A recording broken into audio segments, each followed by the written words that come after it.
badass. This puppy up over here. Yes, sir. Don't need you. Oh man, it's gonna get crazy.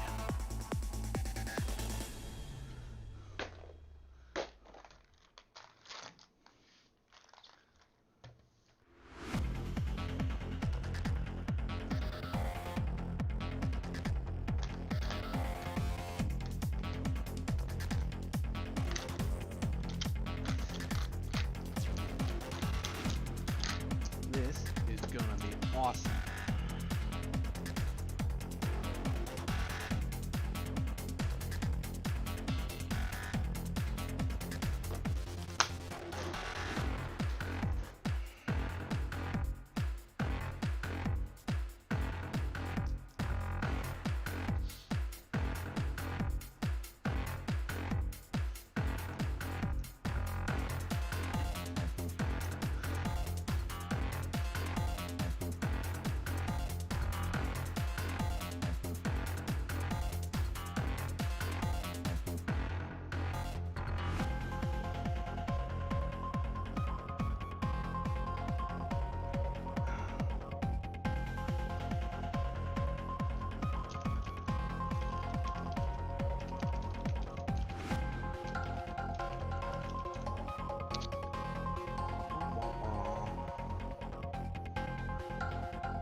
Update this again.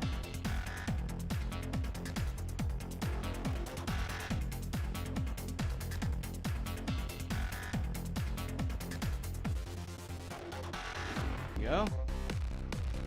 Let's make sure this shit's done right. Oops, still haven't changed it. That is weird.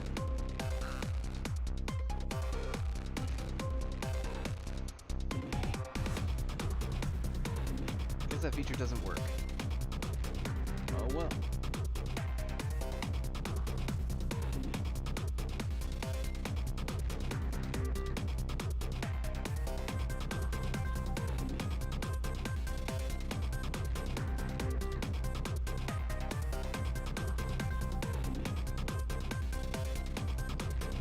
Let's check out some of the memes. There are a lot of memes.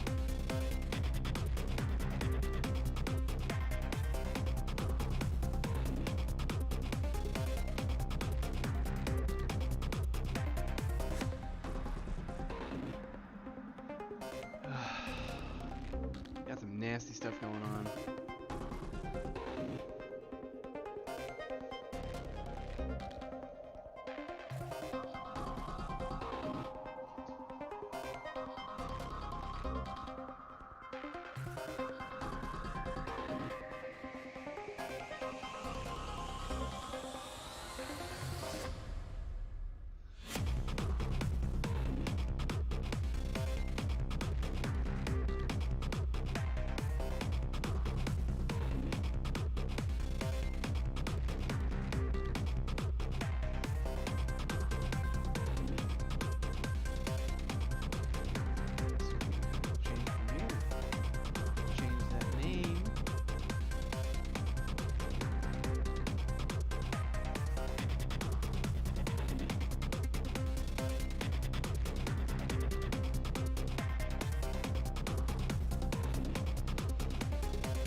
Yep.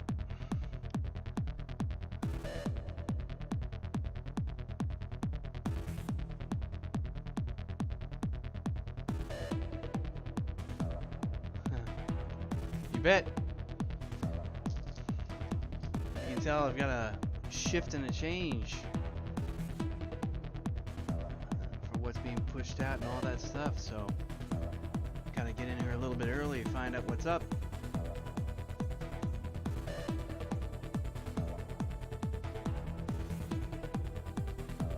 Hopefully figure out a way to change the title. There. Now let's see if it did it. Let's go back to my channel.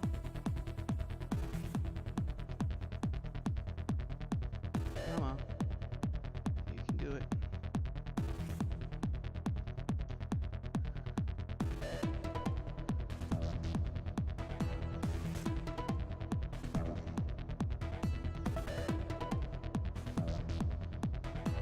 Hopefully it'll actually change the whole thing.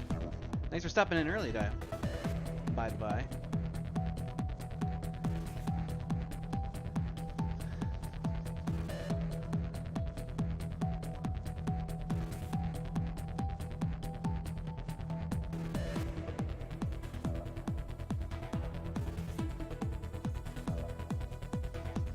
Well, since we're actually just shooting the breeze, it took me a long time to get through everything last night. Borked the whole scene. Just it busted hardcore. I was up until like 2 o'clock in the morning trying to get it fixed. It was god awful. You should let me know how it looks though, because it's different from what it used to be. And then we get everybody in here. The chat should be bigger. It should be nice to be able to read what everybody's got going on. Yeah, right?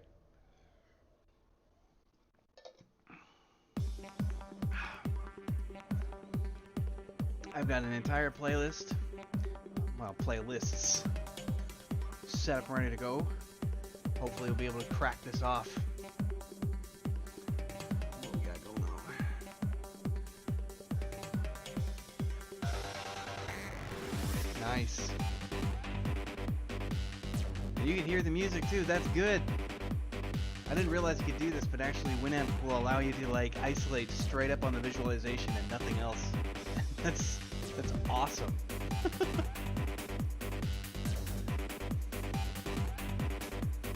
Handy.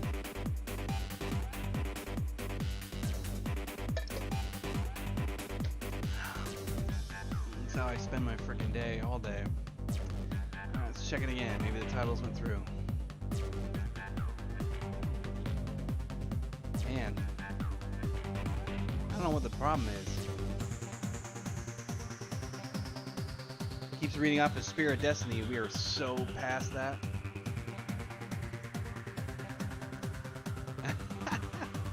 Yeah. It's amazing I even have the energy to do anything right now. But I've been like stoked to get this particular session running. I've been so freaking stoked. I've got like 9 pages of the episode written already, and just enemies, obstacles, counters, the works. This is gonna be the shit. I can feel it in my bones. Even if it doesn't turn out to be that case, I'm gonna treat it like it would be. You know?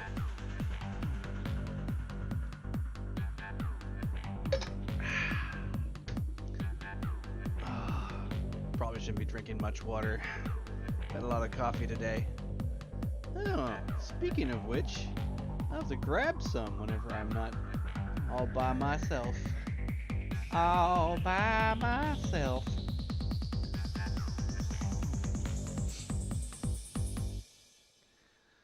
How do you like the look? Does it look pretty good? You like the fact that it actually tells you what's playing?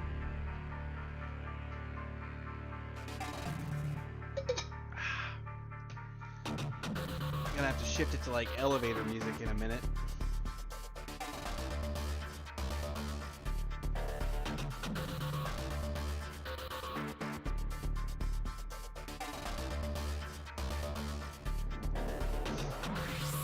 all over in Twitch, getting my shit put together, got it taken care of on my channel. I renamed all the freaking like all the uploads. I don't know how to change the stupid uploads.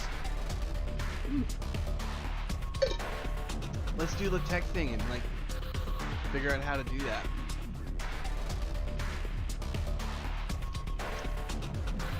Google change upload title YouTube.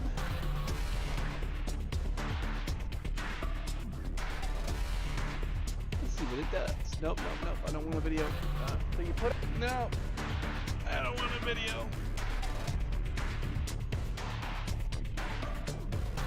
Another video. Alright, gotta navigate to the YouTube website. Blah blah blah. Account name.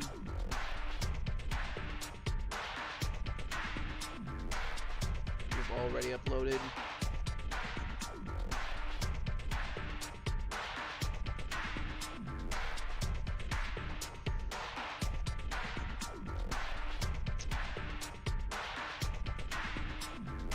And something be broke.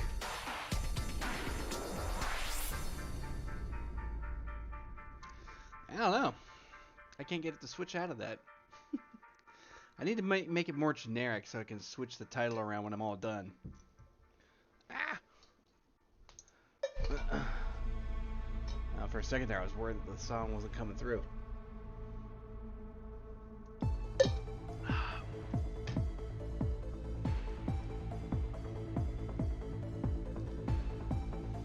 And the fellows are all gearing up. Everybody's been super excited today. They're like really looking forward to it. I had 9 subscribers. That's crazy. 9. Makes me wonder how many subscribers I have on Twitch. I haven't actually checked. Probably none. Big fat 0. But that's all good. Oh. There we go.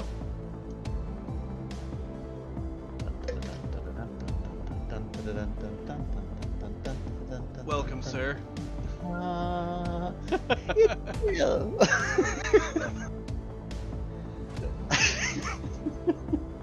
All right. Just as a casual reminder, you definitely want to.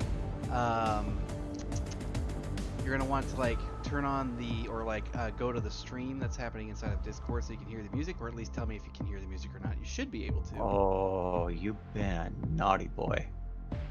That's awesome. Right? Yeah, just a little bit. And you should also check out the stream to see how it looks, like as far as like the scene is concerned. Even saying. Okay, you got the stream link for me? Yeah, I do. I do. You are spoiling Richard. I'm just saying. Just. I'm giving him, you know, like a one-man show. Punchy. Yeah. 2 grumpy old fuckers talking. Yeah, this should be fun. There you go. Okay, thank you.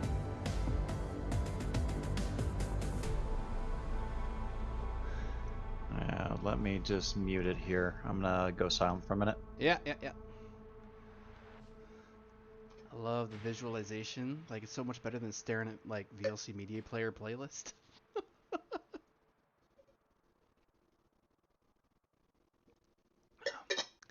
Cause this is pimp. Aight. We've got to switch to something a bit less. Let's go to I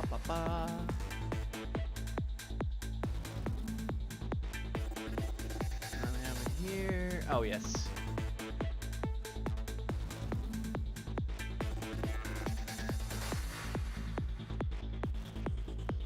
Yeah, you're good. Although I'm feeling extra fluffy tonight. Yeah. No problemo.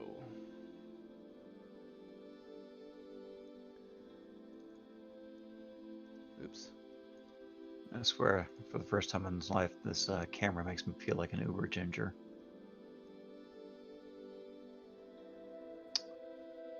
Okay, getting my Giphies ready. Gotta have those.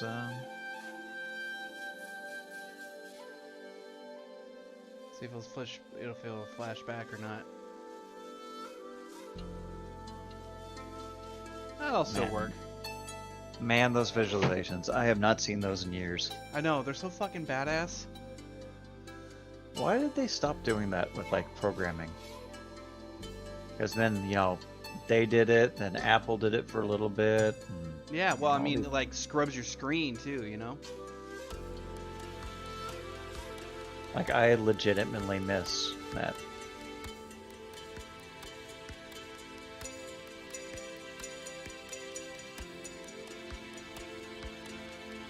I like the title of this episode. Yeah. The title of this episode? Wait, you saw it? Did it work? Yeah. Spear of Destiny? Oh, no, that's not what it's supposed to be. Okay. I keep trying to update it through Restream, but Restream doesn't let me. Because it's supposed to be Doomsday. Don't you dare. No. No. Bad DM. Bad. Bad. No. No. You're not a nice man. Nobody took me up on my offer. Okay? So...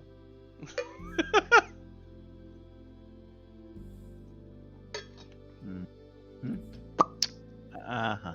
Yeah. Tell no one since you're the first one here. Oh, I ain't telling them shit. Wonderful. And you damn well know why. Uh-huh. 9 pages, Bill. I have 9 pages written out. So, this was gonna happen.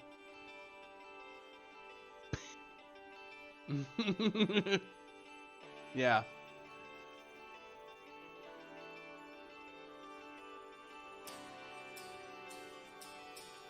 Yeah, it's gonna be bad.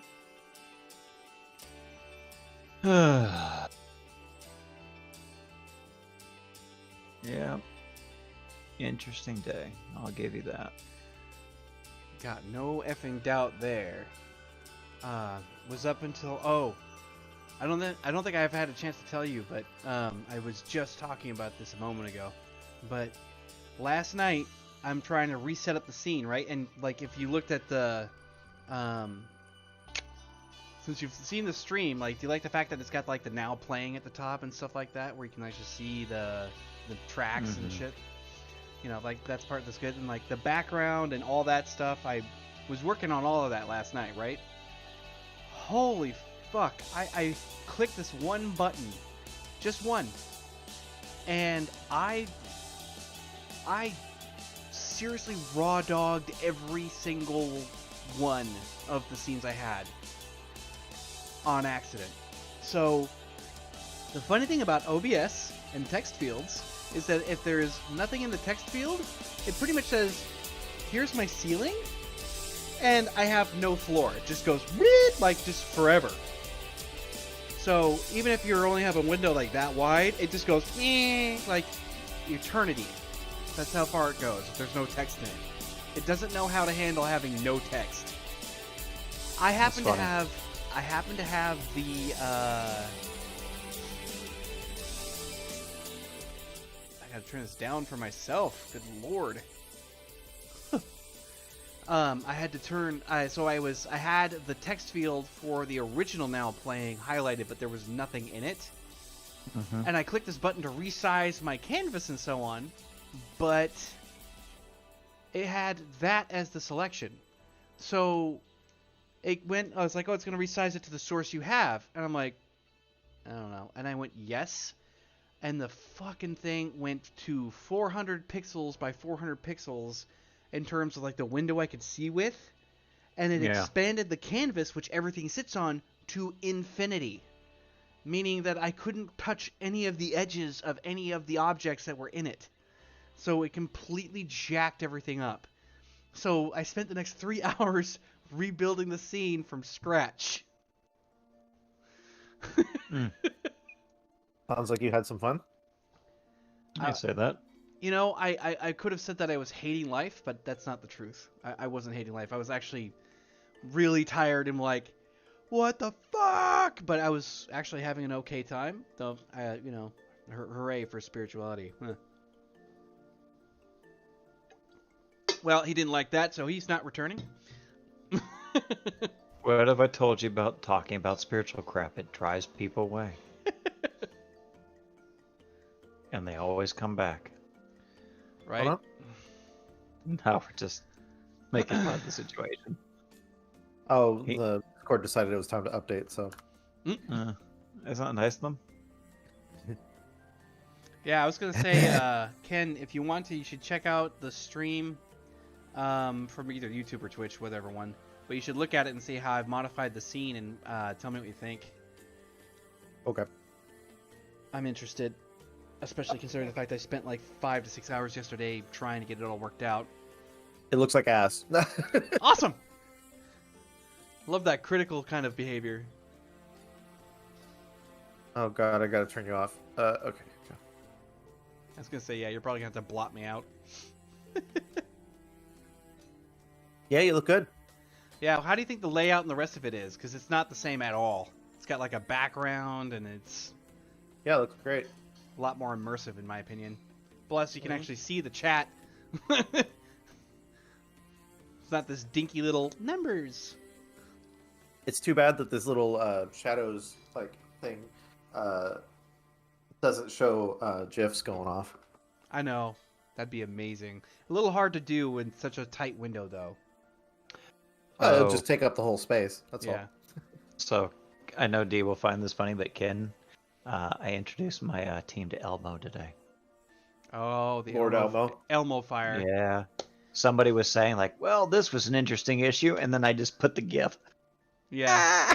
And they're like, Elmo fire. and then it was just LOL, LOL, LOL. I'm like, in Dark Lord Elmo's name. And then I just left it like that. That's amazing. Well, I decided that it's time for them to understand. Ah, my this is humor. a pretty one. I'm gonna get like So- fixated on these visualizations sometimes. I know it. I'm gonna be like, no. Oh, please. Growing up, I used to just listen to music watching the visualizations because it was the only thing that in my wonderful, cynical, downcast world that actually made sense. You know, it definitely dates me being able to use Winamp the way that I do and having everything all set up that way. Ken, what are you doing? Being Ken. Just creeping you out. It's all good. Yeah. I'm gonna temporarily turn my camera off real fast. I have to get a cup of coffee and I'll be right back.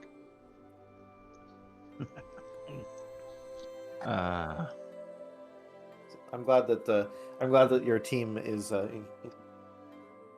liking your humor, because I like your What? humor. So Well, I love the fact that Rory is a huge history buff.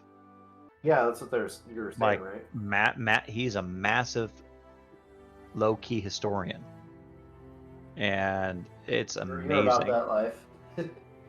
I'm all about that life. We learned about the War of the Emu. As And opposed to actually, the email. yeah, it was an actual war.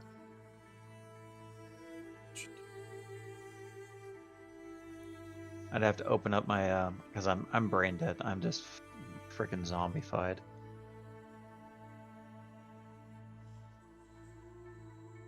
I like Josh though. He's amazing. Is he one of your mentors or just your teammate?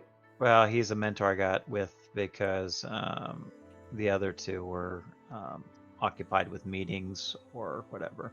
Hmm. So I have a feeling they're going to bounce me between the three of them. Have you had Janine yet? Yeah. Did you guys have a giggle when she was like, "Okay, this is how things work"? Yeah, we it was dead, so we chatted over the phone. Just like, hey, who finds this amusing? And she's like, yeah, it's kind of funny. No, it's I learn more and more every day, and I like the challenge. It gives me purpose. I haven't had purpose in a long time.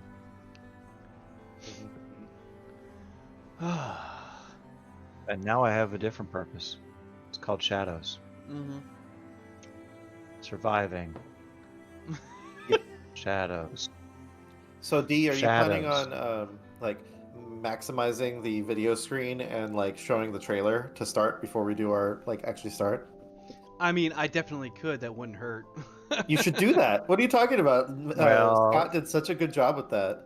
Yeah, it's well, so here's the funny. thing: is there's a lot of trademark imagery in there, though. Yes, there is huge You amounts. could just, And as long as you do the spiel of like the this everything's owned by the respective owners and whatnot. Like Yeah. the thing that Scott put at the bottom of his thing. I'll have to Good, copy and Nate and paste it or Drew. something. Hola, Okay. sir. Allah. Allah. Don't forget to pull the stream so you guys get the fun and happy music times. Don't want to forget that. Oh, nice. Yep. Getting a new look. It's been a little over a year since we started this whole mess, and I've revamped the stream scene, and I've gotten a bunch of I went through and did the work finally, and got all my royalty-free stuff put together, which is part of what we're listening to now. And I've even got a now playing on the stream as well. Didn't you have that before, or did it die? No, I didn't have it before. I had it for a very brief period, but it didn't work. I found a much better one. So it good works job. in a similar way, but it still has it. So at the top above everybody, it shows what we're looking at and all that fun business. So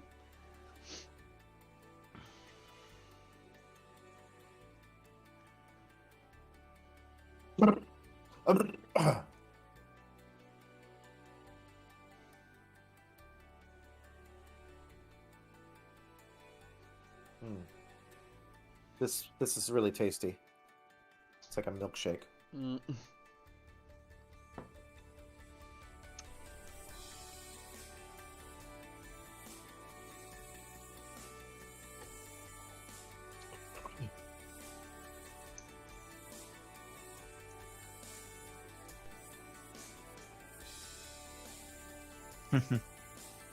Funny because I clicked on it. It's now in my search feed. What is? Our campaigns. Ah.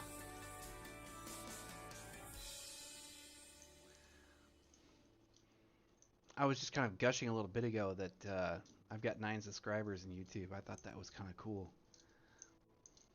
Nice, dude. Yeah, that's kind of crazy. Gotta start somewhere. Yeah, yeah. Gonna make it happen here. We only got one person left to go. And then we can start dropping mad bombs, like crazy shit.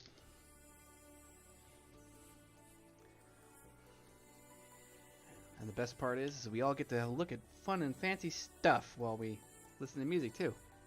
Ah. Mm-hmm. Takes you back, doesn't it, Drew?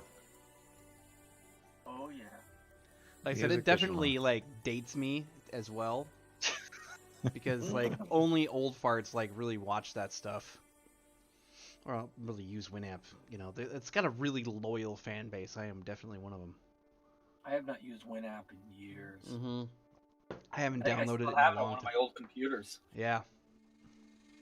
Yeah.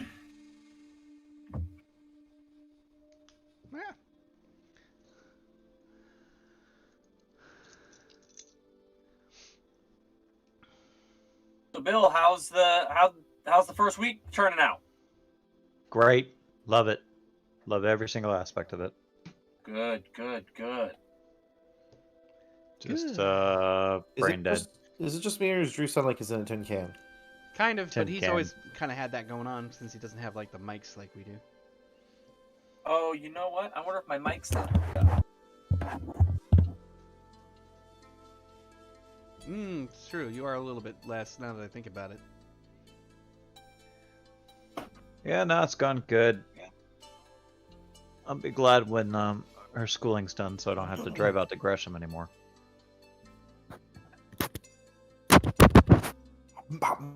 Jesus. How's that? Is that better? Yeah. Not yet. It is. I heard it just now. Oh, yeah, I there it is. I switched back over to the microphone on the Mac. Yeah. You're good. So I'm good. plugging like all my stuff, my work stuff is all plugged into a hub, and I was like, I'll just plug the hub in tonight and not switch the mouse. And Apple tends to have better base products than a lot of aftermarket stuff. Mm-hmm. They better the money you spend on them. I like my happy ending after I go to see my whore shower.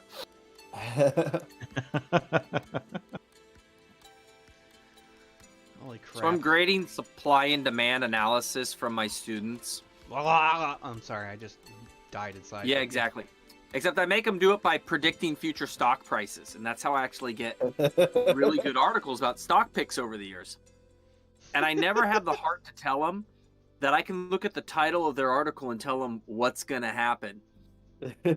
So I make them do this whole summary and analysis, and you know, for this one, it's always supply. Like the kids are like, "Well, the demand's going to change." No, supply.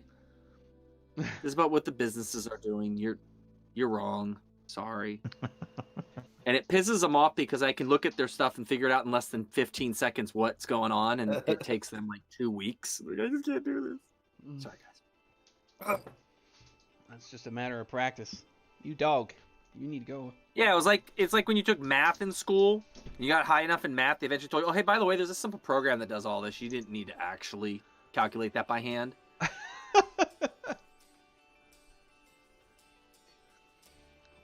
Where's our dear friend Scott? Did he report that he wasn't going to be able to come in sooner than later? Scott will be here tonight. Huh? Yeah, he's putting the kids down now. Ah, okay. I see that. Cool. Very cool. I'm fucking stoked, guys. I'm stoked. I've been hearing it, man. That's awesome. Yeah. I've been feeding the hype over because it seems to be addictive. Oh yeah. There we go. Speak of the devil.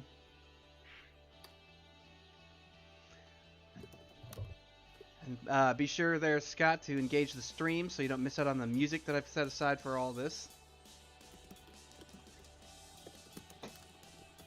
Oh my gosh, Winamp. Mm-hmm. That's all I've been talking about right now.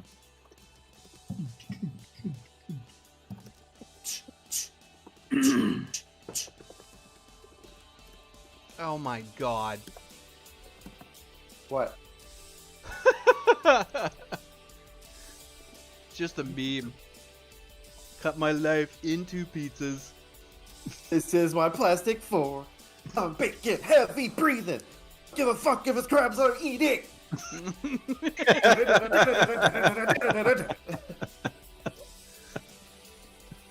Thank you, Ken. That actually made that 100% better. Yeah.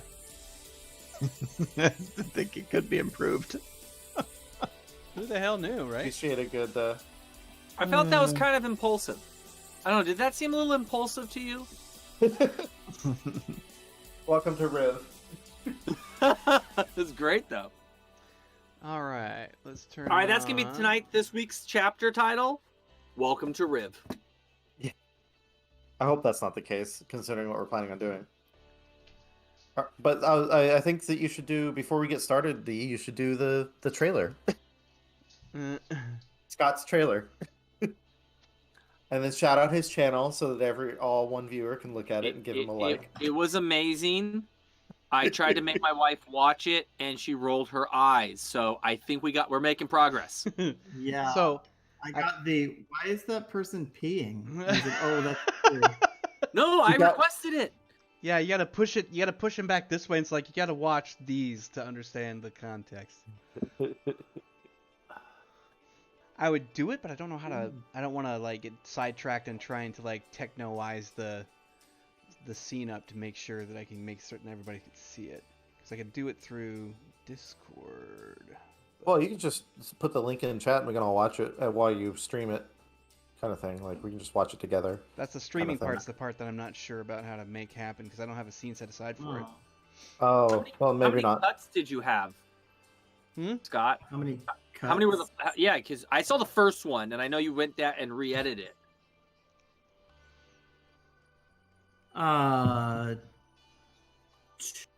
3.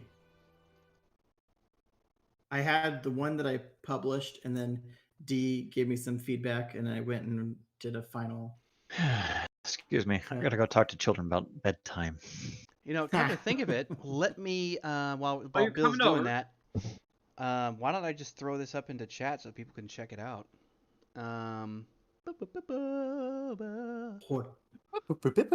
This is the last of my horchata. Horchata, damn it.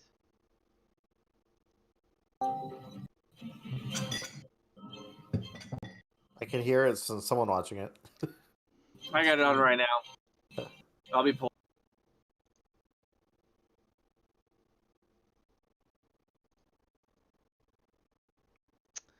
Well, that was stupid.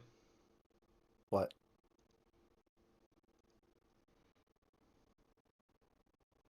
Oh, did that one corrupt too?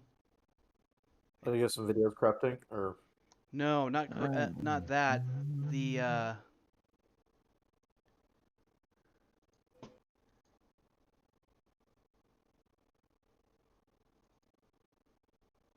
Do you shoot. want me to put it into the stream feed? Yeah, if you would, because I gotta suddenly been having this problem where Winamp's playlists will corrupt. Oh, geez. Well, I guess it is like a 10-year-old program. Or Yeah. a lot older. So, I mean, That's generous. and of course, I was like trying to click. They're gonna onto bring the- it back at some point too. Which made me mad that they're like, you know, the Hawkeye. Don't give me hope.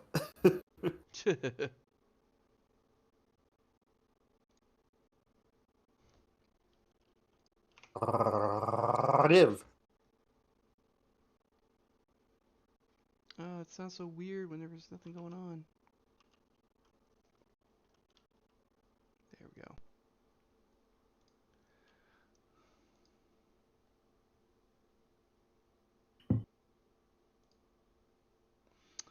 Okay, so that was originally what I was trying to do, but cool, it's posted in chat now. That part's good to go.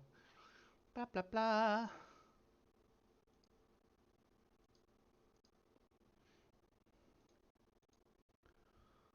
Okay. So,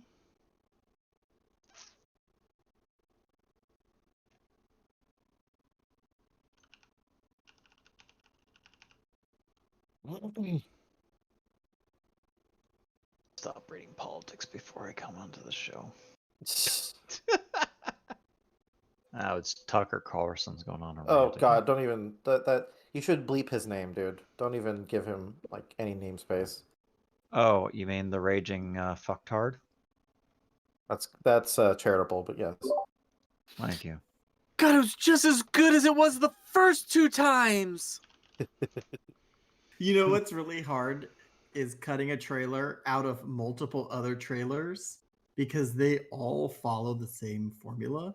And so I have to cut the audio, or not the audio, I have to cut the video before their random text pops up. Like, they have to save the void against the Death Stalkers, or like this time it's personal. Like I have to like cut the video right before that part so that it's our text. That's really funny. that is. My wife's like, "What's a silver card?" And I was like, "Oh, it's like a thing you break and it calls 911." And then someone comes out, she's like, "Oh, is that a thing you have to do?" And I was like, "Only for Drew's character." Multiple times. You get like a hard free thing one, is I think, fast. after you get your card punched so many times. Yeah. Literally. You're, Royalty, you know what? They're probably like the 10th time they come in. Just you know what? No, here's another silver card. Your 10th one's free.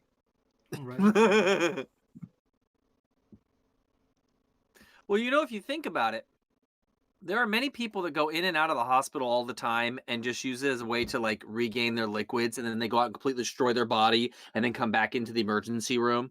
Yeah. And they tend to be homeless bums on the street. So in that sense, Ivar is very authentic. He's on brand. Nice. Okay, so I think what I'm His gonna Majesty wanted in. do to compensate is I don't know how that stupid thing became my cat, but he won't sleep anywhere else. In the evening time, he is always there. Oh, good kitty. It's like herpes. all right, On that note, right. where's the music? Well, it's coming right up because, like I said, the playlist corrupted and I had to get freaky with it. So Gross. Or kinky.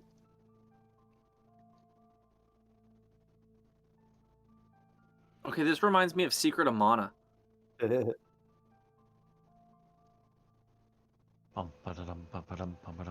okay, so I've And just the got hypnotic screen is really getting to me. okay, I so remember we used to totally in our dorm we would have the visualizer on and yeah, Yeah. I used to do it in my living Completely room gone. TV all the time, shit like that. Yeah.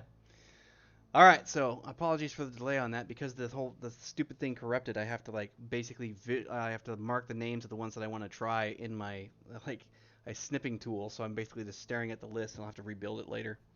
Oh, jeez. That sucks. Yeah, it's cool though. Oh, that's right. Sinclair doesn't want to mess with you right now because he has a bigger problem. Yes. Yep. Yeah. Which is kind of horrifying. Yeah. That's like the Joker walking up to Batman and going, you know what? This isn't funny. We need to take care of this right now. Come on. Go on. I'm going to go back to mess with you. Yeah. Whenever the Joker's like, "Oh, this isn't a joke."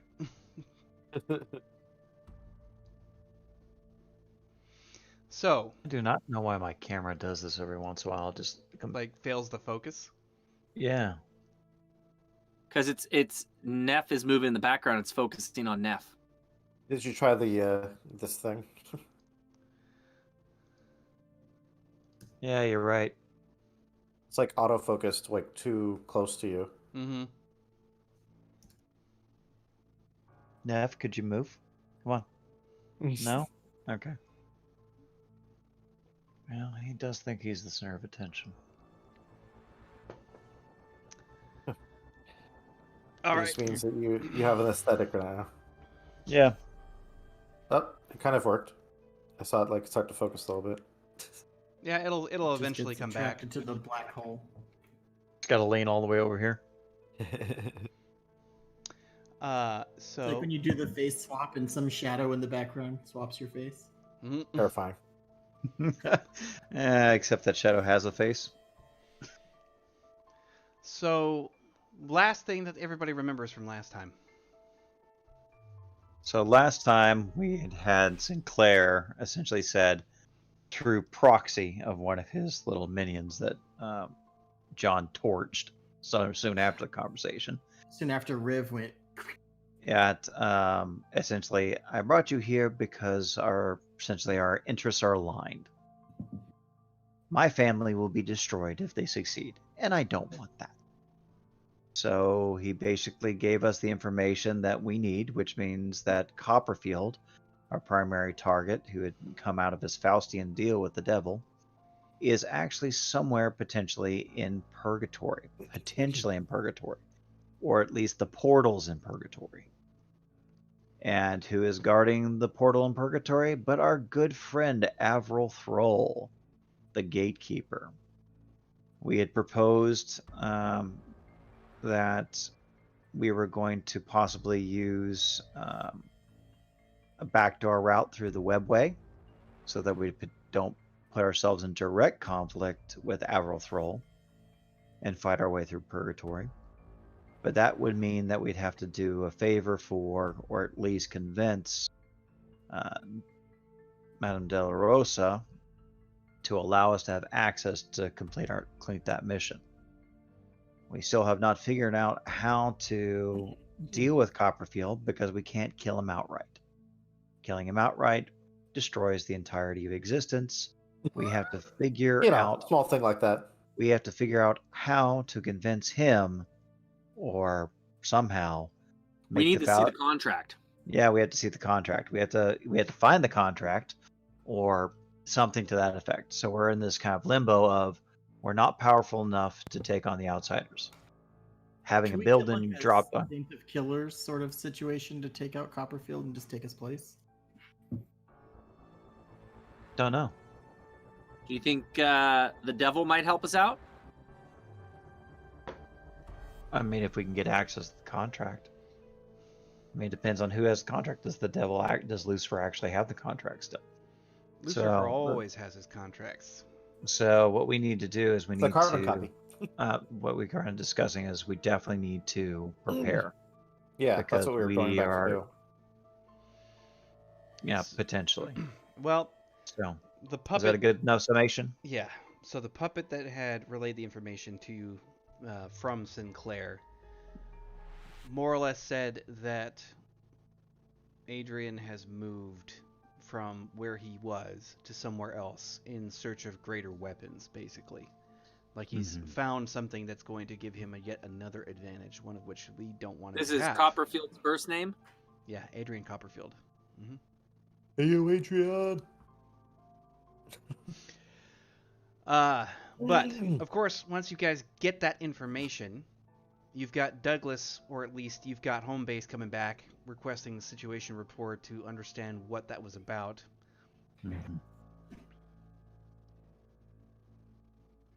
Why is there a brain on your stream? It's a crazy visualization. It looks really, really like fleshy. It's kind of gross. I don't like it. Really gross. It's kind of Yeah. perfect for this though. Oh.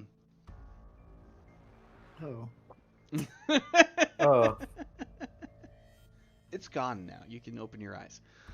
Mm-hmm. So, Take you know, home shot. whenever Douglas receives that information, he basically says like, "Come back. We don't really have a lot of time to waste. If he's already moving on new weapons or new resources, we must move now." Of course. No. Yeah. No, Dougie. That's great. We're not prepared. We don't have time to prepare. Let's rush off and do something stupid again. Because that's for what the we fifth do. time, sixth time, Fifth, sixth. lost count after Fuck. 4. Okay, fine. We're coming back. He's like, "Good. See you when you get here." So you come back out from where you were, leaving this oddly dilapidated section of Night City behind, just on the fringes of one of the major combat zones, almost a point where it's nearly familiar, and you know, making it almost commonplace. And it's strange how normalized everything has become with the fact that you're almost permanently on mission. But then again, that is the price of awareness, understanding that you cannot ignore what you truly know now. Flight back. I'm really curious. Is this where I left my dog?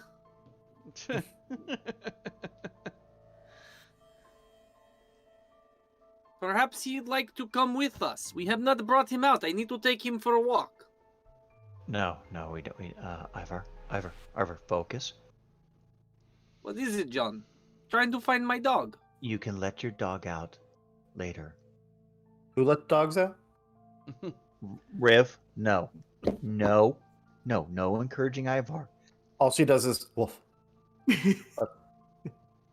We're clear that the dog is that Cerberus, right? He's not gonna like strip or something. No, this is Cerberus. You know, Hound of Hell, Guardian of Hell. I just I want to borrow make him sure every that now we're and not then. He's alive. really good guard dog. Really good.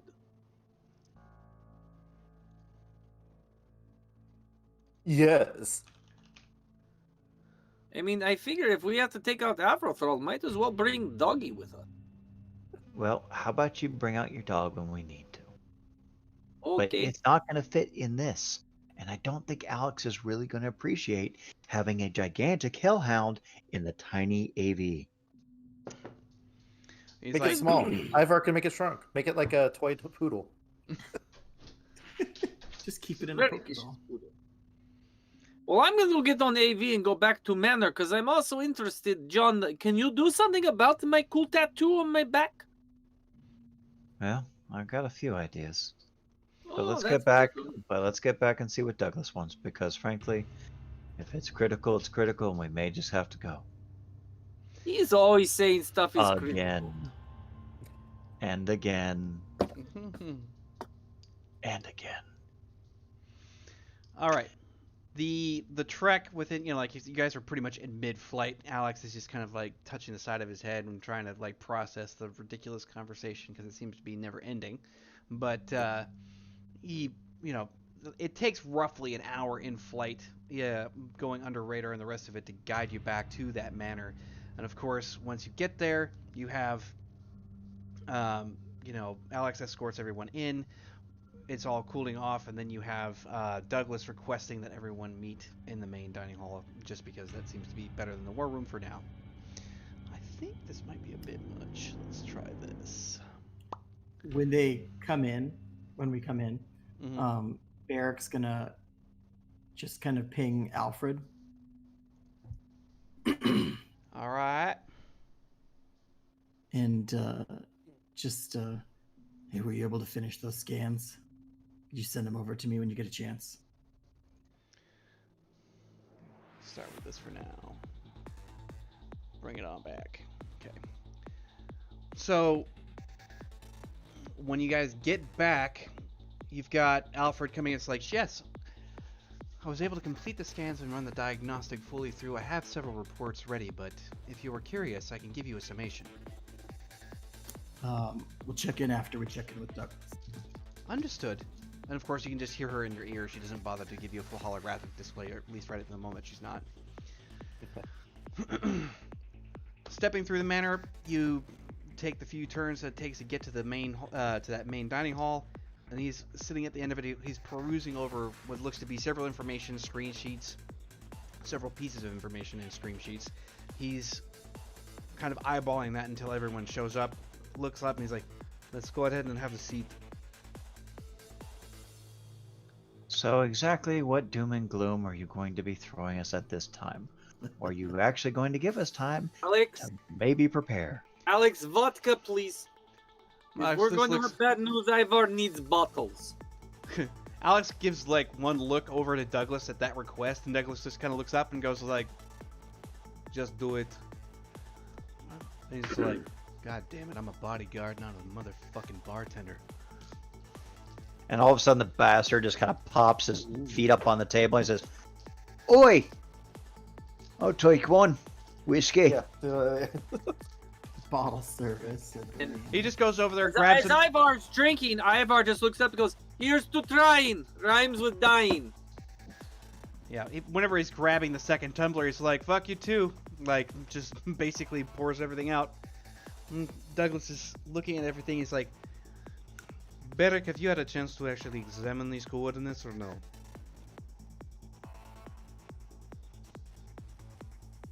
I don't think I did, right? We had... No, he provided the coordinates. You basically captured them and then moved them over, but that was it. Yeah.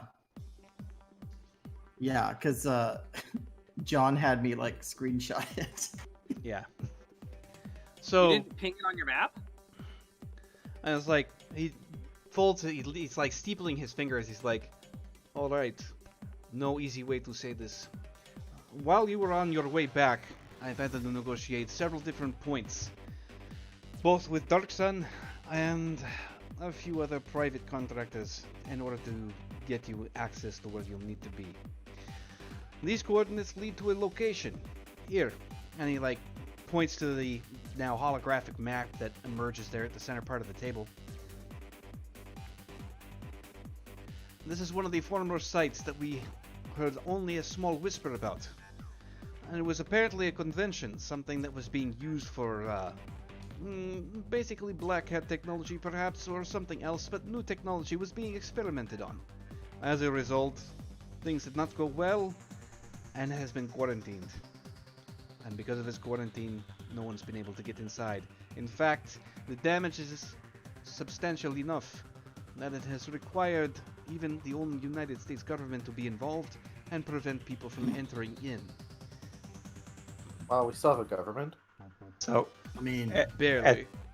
at that point, you just see the bastard about to take a drink, as like the whole shimmer shift comes out, and his left hand comes out of nowhere and snatches it out, and then you just see John with a drink in his hand and goes, "Oh, because that sounds fucking great."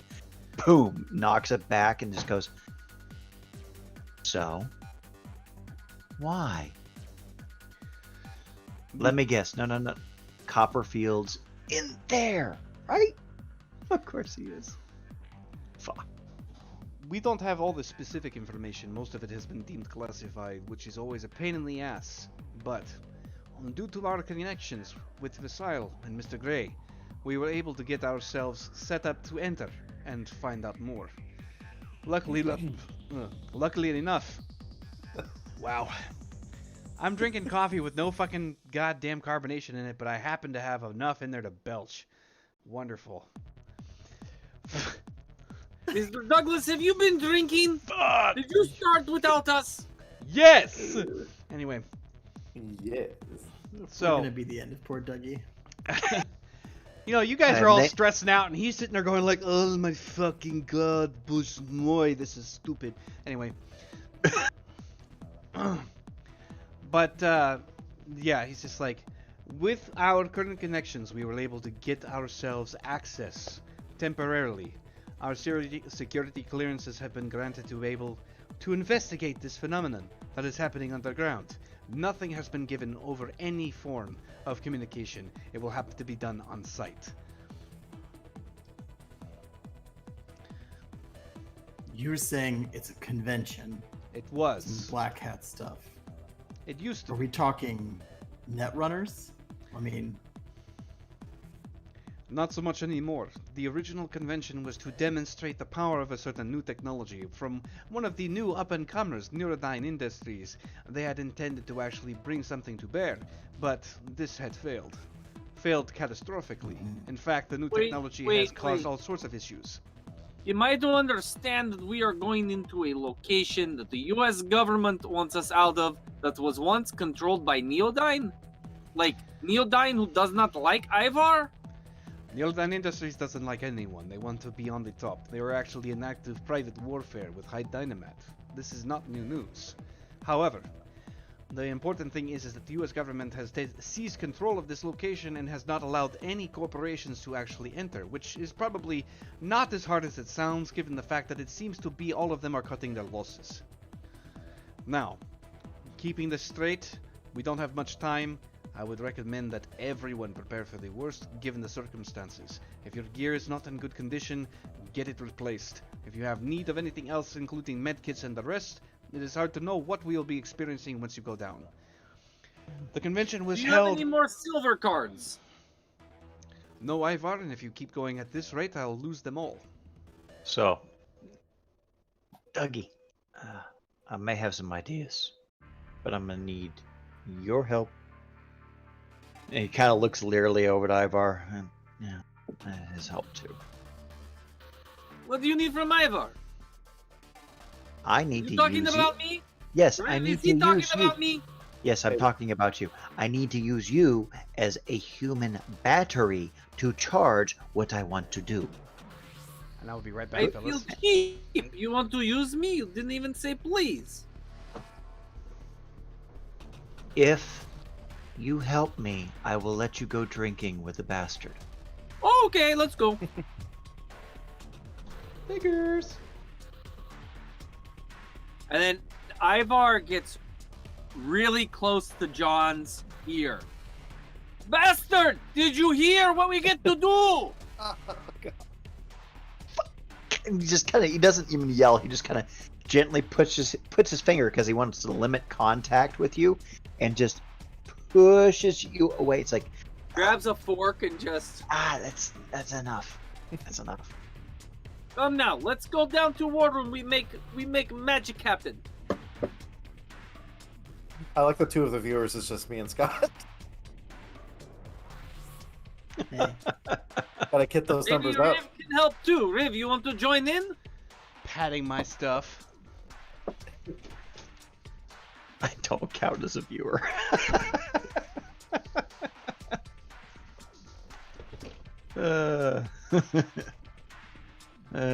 Well, we do this for our amusement. All right. All right, what are we doing? So right now, How long do we have? Actually, I meant to ask. not very long. Douglas has been Okay. told that he, given the serious urgency of the matter, and because of the fact that the U.S. government has been keeping such a tight rein on this, they're gonna want to move fast, really fast. So you've got What approximately is fast? 3 to 4 hours before you're gonna have to Okay. head that way. Okay. How long does your rituals last? Well, I think realistically, John has 2 rituals planned for everybody. It's going to have to be broken down into 1 ritual per person for time-wise. Would that be? So would that kind of coincide with his knowledge of magic? So he's going to tell. Isn't it Douglas? I got some ideas. Okay, stay with me. A little strange. And then he just kind of explains what he wants to create for each person. Those are the things that I've already shown you. I don't think we can create it all in time. I really don't. What are your thoughts? Maybe I can make the laboratory something of a conducive environment to actually help you with this. All right. Well, we're gonna have to make it quick, but you're gonna have to be involved. At this rate, I owe you. All hands on deck. Dougie, and he just kind of puts his arm around him as they're walking around. You know, we never really got to work directly together. Feels good, doesn't it? Yeah, feels good. It's like he just kind of gives you an eyeball out the corner. He's just staring at you, not sure what to think. It's like, yes, quite. Let's go. Oh, Yes. Well, as we Yep. make our way out, Ivar's like, so do we get to work on my shoebox? Has anybody figured out how to finish it? Because I think I have idea. well, let's get prepared so that we can take the hits. Sounds I like think- a good idea. I think the shoebox. You brought I don't- drugs. You bring the drug. I'm done. Ah. He just kind of stops the conversation and just walks on. So as far as like what part of the U.S. government's involved right now, what they have is a mixture between, U.S. Marines and some other probably like either that's actually going to be some form of the CIA, just because of the fact that everything has been battened down, which gives you some sort of clue as to what you might be dealing with. But it's definitely some of one of the 3-letter agencies plus the Marines. Federal agent. Yep. Skull. It made me laugh so hard because I'm like, agent girl, that is an alien. They don't care. That is pretty good. All right. So remind me again, these rituals are supposed to accomplish what effects? So these rituals are meant to kind of like the Crown of Thorns. They're intended to create magical artifacts. John's only creating one for himself because he already has the Crown of Thorn. That was the Ring of Division. Ring of Division acts as an SI battery to split personalities via stored correspondence. Right. Okay. Number of personalities is equal to the actions possible. So essentially role-playing the magic, but it depends on melee master for number of turns because all his magic is melee based. Mm-hmm. This is a finite number of shifts like ammo in a game. Mm-hmm. He cannot use correspondence to split while he's using that ring. So Right. he can't use the ring and then use correspondence Right. at the same time. So make sense? Yep. You'll be able to get like one of these major rituals. So rituals are heavily intensive. You'll get one in the time that it's going to be like, yep, One per character or just one period? one period. Because rituals take hours, days usually. Okay. Makes sense. Well, I'm gonna look at it this way. John already has one, so we'll create that one at a different time. Okay. We should probably do Ivar because Ivar's the crunchiest. He says, you know what, Douglas, you're actually completely right. Damn it, I hate saying that. So, frankly, can we all agree that the universe tries to hate Arvar and tries to kill him? Yeah. No, you Okay. know who else hates Ivar? U.S. government hates Ivar. They always babe. want me to pay back taxes. But The they never boys in earn black are doing anything. their job. If you So- pay taxes and you benefited from all the work that they've done, those hard men and women have been taking care of you. Every street corner you've slept on has been. Oh my god. Oh God, Captain stop. Righteous is out Get off again. your head, Please. get off your box. Oh, If anyone gets to hate him, it's me. oh What is God. that, Barrick? Okay. And he's like doing this to like both of you. Focus. And then he starts looking at Douglas. Okay, Douglas, I've got 2 ideas for Ivar. I can do an amulet for him. It acts kind of like a kinetic armor for him. Kind of absorbs about, and he just kind of says takes damage, so it absorbs 30 damage. It converts that into consecutive wheel rolled successes. So like if he takes the damage, for every 10 points of damage of that 30 damage, he gets 1 success. So if he takes 30 damage, he has 3 points that he can add to any dice roll for his powers.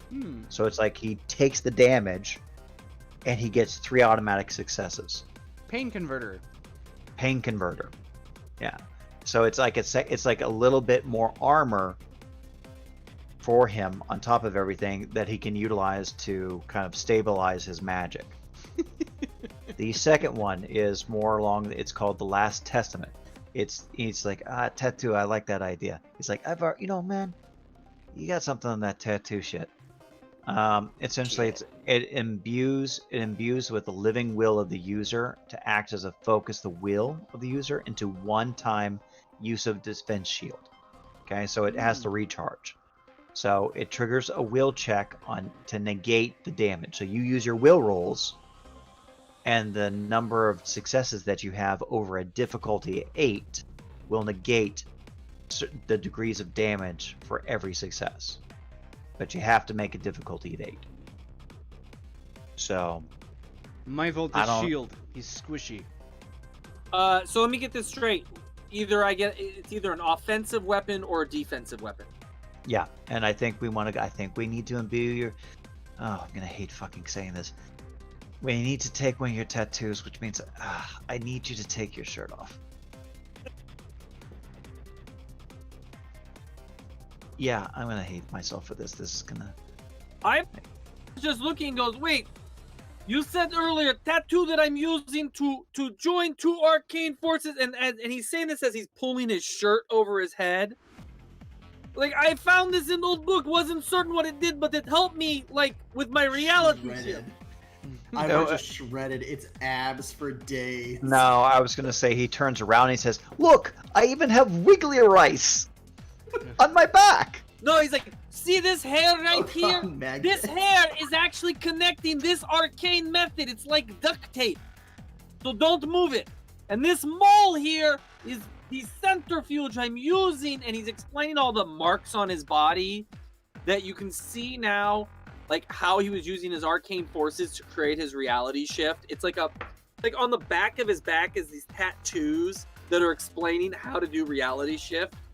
And at the center is this one that John recognized as something far greater that Ivar was like using, like, I took this, I don't know, big giant munitions piece and I'm using it to hold up the leg of my table kind of thing. Right. There's a grenade, some grenades stacked up in a corner and he's got like, a CD player on top of it because... So John just kind of looks at Douglas, and then back at that tattoo, back at Douglas, and looks at him and goes, "It's like a fucking toddler got a hold of the vast powers of the universe inside of Doodles." He's like Harold the purple crayon. more or less the rest of the human race right there. But, okay, yeah, just come over here, lie on the table, and we're gonna do the ritual, okay? Fuck. Well, that's what she said last time. Yes.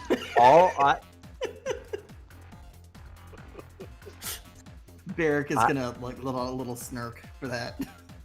Ivar, remember, I What need do you need, John? I need you to act as a battery to enhance what Douglas and I are going to be doing. So it's crafted with entropy and prime.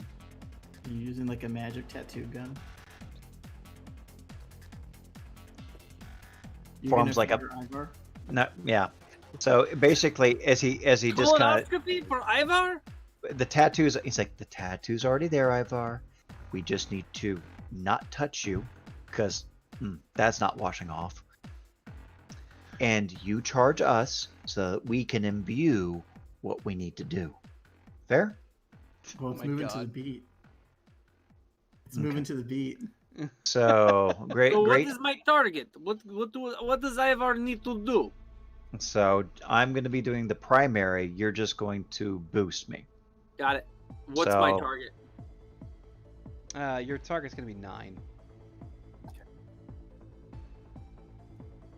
And then what can Douglas add to the mix? Oh, he'll be rolling right along with you, and he'll be competing. So you guys will have to meet between the two of Okay. you. Okay, between the two of us. Mm-hmm. And we're going to be doing extended. It's going to be an extended wheel roll like last time. Yes? Yeah.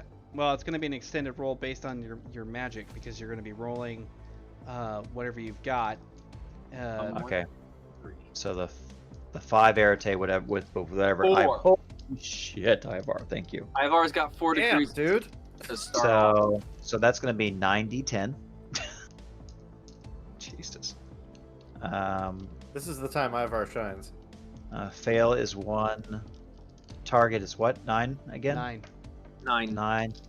And then explode is 10. Okay, I'm just going to copy pasty. The Damn. pasties. I know. Okay, that's 2 degrees of success. Am I also in an extended roll? Hmm? Am I in an extended roll, or was I just boosting? You were just You're boosting. just boosting. That's Yeah, it. it's taken the principle we did in that one we were going No, through no, the tunnels. You do realize that my results are 4, not 3. Mm-hmm. Okay. I'm gonna use 2 luck to convert that, so that's 4 successes. Okay. And then he's gonna be down. He's gonna be down 2 luck going into whatever we're doing. Is that fair? Yeah. Because it just makes sense. Because Douglas is gonna make us go straight into the shit, so to speak. That's I okay. guess, I had to spend some of Douglas's luck rolling this out. So Okay, so 7. Okay, so we're at 7 degrees of success. okay.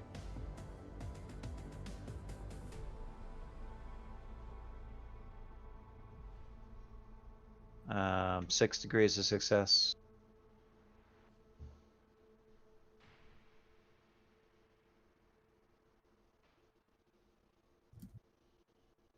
Wow. Um, Wait, why is it 2 10s should be 2 more degrees? No, Okay. 'cause 1. It's counting that 1. Yeah, it's kind Oh. of the one in the reroll. So, but in this case, it is So we're at 2 we're at 8 successes. degrees. Yeah, we're at Yeah. 8 degrees of success. we're at 8 degrees of success. 4. 7 degrees of success.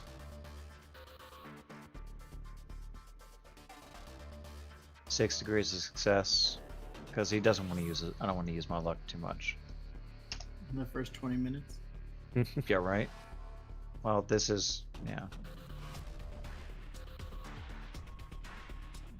Okay, so 6 degrees of success. All right, and that's with Ivar or That's with Ivar boosting him. Because he used his full Arete. right. So Ivar had 4. You had 6, right? I have 5 Arete. So it was 9. 9 successes. No, it's Well- 6 degrees of success. I think what he's saying is he used Ivar to boost the number of rolls he got. Mm-hmm. Yeah. Isn't that Gotcha. what we did last time? Yeah. No, you're good. I'm just Okay. making sure that it's the numbering that I was getting confused. I was like, 9 successes or what? Like, all right, Oh, this you is six not- Nine, degrees. 9 rolls, 6 is successes. successes. Got you. That makes more sense. You used Ivar as a luck battery. Yeah. More or Yeah. less. Ivar was yeah. feeling very relaxed. You noticed his back tattoos were starting to wiggle and jiggle. in very hypnotic fashion. Gross. That was exactly simultaneous. Weird. All right, so beating to the punch here. You guys go to the war room. You have Ivar standing at one point of a triangular formation. You've got Douglas and John at the other 2 points. Douglas ends up basically not doing anything with the war room because obviously it'll draw energy and he doesn't want to have anything extra going out to any kind of environmental switch. So while he's standing there, everybody holds their hands out, creating that juncture points between everyone. You can see that there's actually an energy field that creates itself from within that point. You've got Ivar pushing his energy forward. You've got Douglas basically routing it through one and going over to John, and John basically absorbing both. So it's just like, completely saturating the whole thing up. With everybody involved, that means it was a full and complete 9 successes. Wow. Okay. And you needed 6. Okay, I'm posting the item for you to copy in Shadow's chat. Mm-hmm. I got it. Okay, that's going off of my, so that item is made, so I'm deleting it now.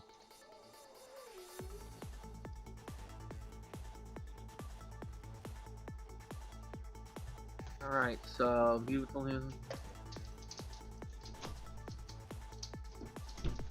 Okay. Now.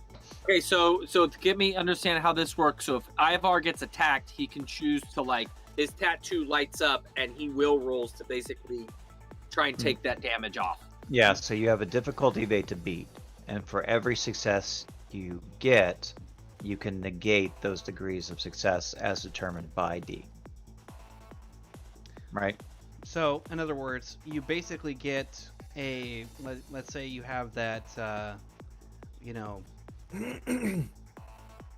get the opportunity if you realize you're going to take damage, and before I basically cram it out, you basically just tell me, I'm going to pop the shield, and then you make your roll, and then I shave off the damage that's coming your way depending on what you get. So this is almost like the ring he has. It becomes instantaneous. It's just I gotta note that it's being done. Right. Yeah. Well, so if if I tell you it's like, okay, you're gonna get hit, and if you're aware of that, you can be like, okay, I'm gonna basically pop my last testament, because basically what that is that's your oh shit button. You don't want to die, so you get to roll to see if you just basically auto soak damage. Yeah, got it. So I just have to note it before I actually officially take damage, before I know the damage. Yes. Mm-hmm. Yep. That's part of Yep, the juice. Yep. All right, so it takes 2.5 hours of forming this energetic force in order for the tattoo to take on what it needs, and a shifting of the Relax. and a shifting of the energy polarities too, between who is basically pushing or who's pulling on it. So, yeah, it's successful. Everyone's a little disoriented, a little tired, but it will pass. But as far as the ritual goes, that was pretty high up there. But the war room is conducive because it helps sort of conduct and prevent. It both buffers outside influences and helps to nurture the internal ones. Yep. So, as a last point, it depends on who needs whatever gear. Is there anything that anybody thinks they're going to need? I already have a lot of stuff in my little pocket dimension. Yep. So he also kind of looks at Douglas and he says, "Hey Douglas, do you have anything kind of like a magical silver card? Something that's already imbued with life?" you're asking Douglas that? Yeah. No, I don't have anything quite like that. It's not within Wait. my realm of expertise. Ivar Well, needs about 8 pints of blood. Why? My ring, it's not fully charged. And Douglas just happens to have a bunch of blood lying around, right? That's what Alex is for. He's just tapping it.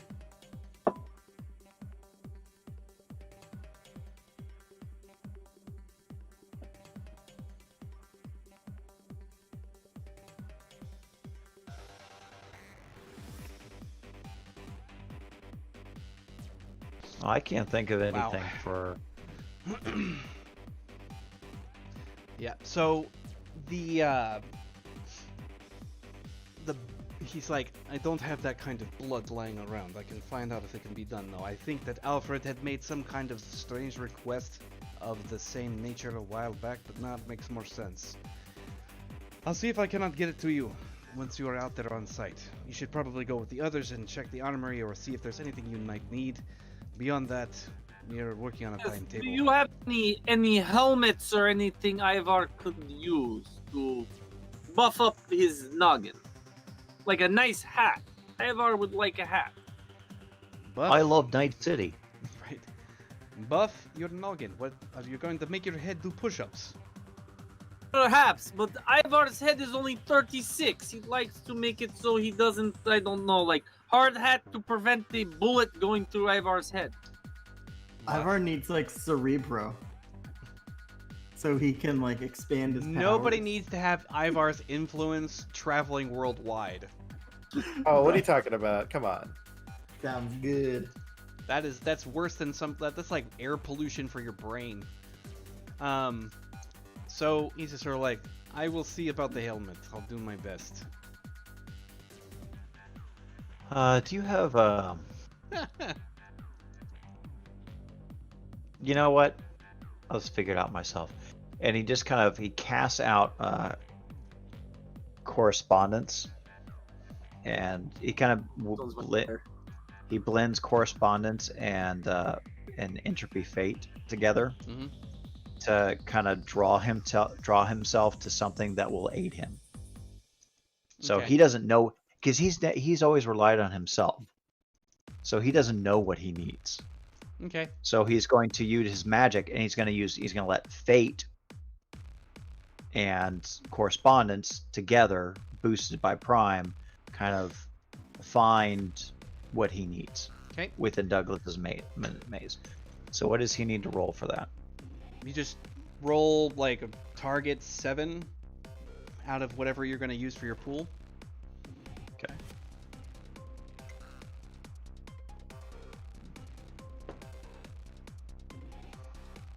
And we're going to put him at now 30 current for Alright. his SFR. Roger that. Okay, explode 10, target. Dodger. Target 7, fail 1. Not bad. So, one. You and your gifts. Wow. Yeah. So one degree of success. You feel a tugging that's actually out and away from the manor. Unusually, fate doesn't necessarily conform to what you believe is the necessary point. So even though you had targeted the manor, it looks like it's taking you elsewhere. Correspondence-wise, how far away? Within the hour time frame. Fair distance. Looks like you might be headed that direction anyway. When you start to actually look at what's happening there, because everybody's getting all ready, Douglas is getting the AV prepped, and while you guys are headed out that way, you actually have this natural intuition that where you're going is going to have something you need. Okay. And he goes, hey Alex, I got a feeling there might be something that I need on the way. We're still gonna make it there, but if I get close to it, I need you to just trust me and land where I tell you. Because I need this thing. Just a feeling. You telling Douglas that? Yeah. He's like, alright. I can feel it woven All around you right. anyway. Let's go! I'm eager to see what it looks like when the US government can't handle things. I have a question. When Ivar was helping make that tattoo, was he completely focused on it, or was he in some ways kind of relaxed on the table so he could focus on other things? You were standing in a triangular form, each one person at one point of the triangle, and you were both having your arms spread, and so you were at a pinnacle point. So, and like so, you guys were pushing in, basically pushing and pulling the energy around to shape and reshape. Okay, got it. I just want to be clear because I was like if he's laying out on a massage table while John's working on his back, I'd be like, well, he's relaxed. He connected with his inner Ivar. All right. And little Ivar became big Ivar. Well, no, I mean, I was just thinking Ivar's got his medium. He would really love to see that contract. Let's see. Like, hello, voices beyond the veil. Lucifer, could I examine contract to help? But there be not enough time for that. Okay. So, you're hearing the engines kick on. Alex and Mr. Douglas are inside of your APC AV, and you feel it pick up off the AV pad and start heading to location. Now it's basically a similar distance to this location, but you're flying at high altitude, and it looks like it was probably a fair ways out comparatively. And so instead of dodging through it low radar, you're moving straight towards it.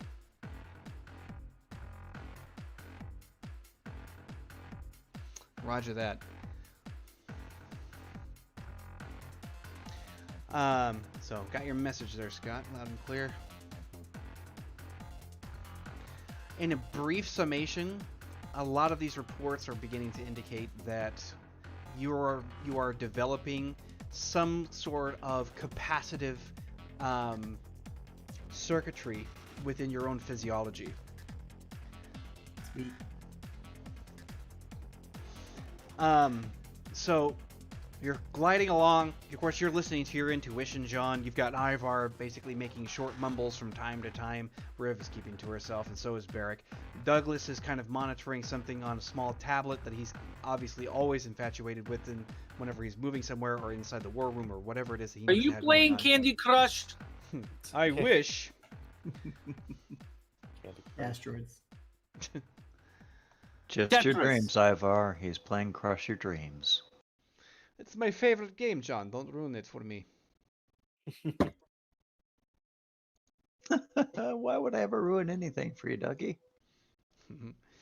You're well practiced. Man has to take pride in what he does. And he's just kind of sitting there with his eyes closed, just like mentally prepping. And still kind of feeling because, he's starting, because he's been starting to utilize his magic more and more. He's kind of working with these new sensations and understanding. So he's feeling the world differently. Right.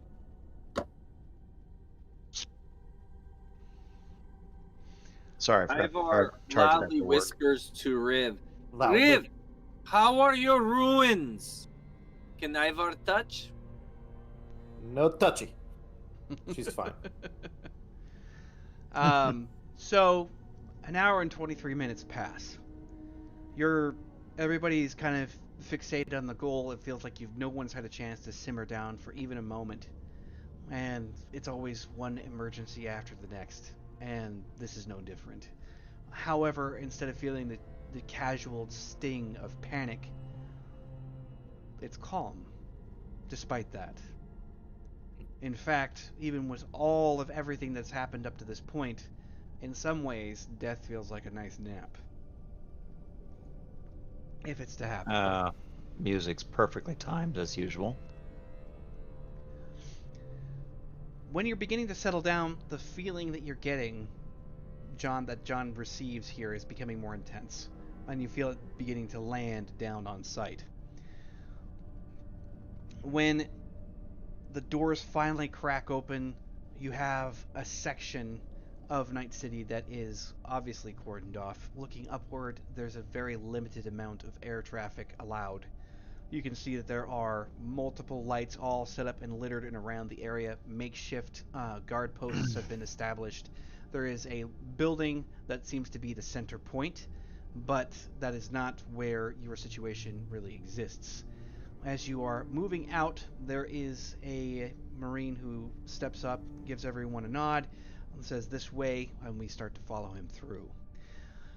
While you're moving in that direction, they make it clear that the true threat lies approximately 120 feet below the ground, where the actual convention had taken place initially.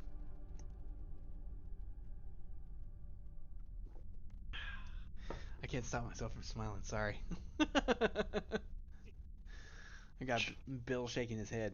Anyway, he's just like reports, when he's walking up ahead, you can see him in the, the BTUs, and he's got his tactical gear on and the rest of that. The cap, short cropped hair, the works. He's just like, be advised, we don't actually know what the real threat truly is. We only understand that there is a situation approximately 12 stories down below. You'll be escorted there by lift. Once you are down below, you will receive a quick scan over from our checkpoint. After that, it's pretty much up to your clearance. Do not deviate from your pathway. Any other deviation will be considered breaking this current clearance, and you will be arrested on site. Is that clear? Yes, sir. Has whatever is down there ever gotten out? Nothing's left, if that's what you're asking. I can't answer that question out here. This way, sir. Is the feeling of where John needs to be, or that Intensifying? course? Yeah. Yes. Yeah, it is.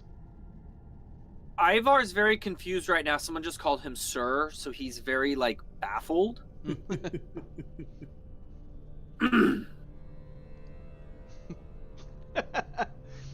Nice, Bill. Mhm. Okay. So Buckle he takes you Buttercup. inside the building.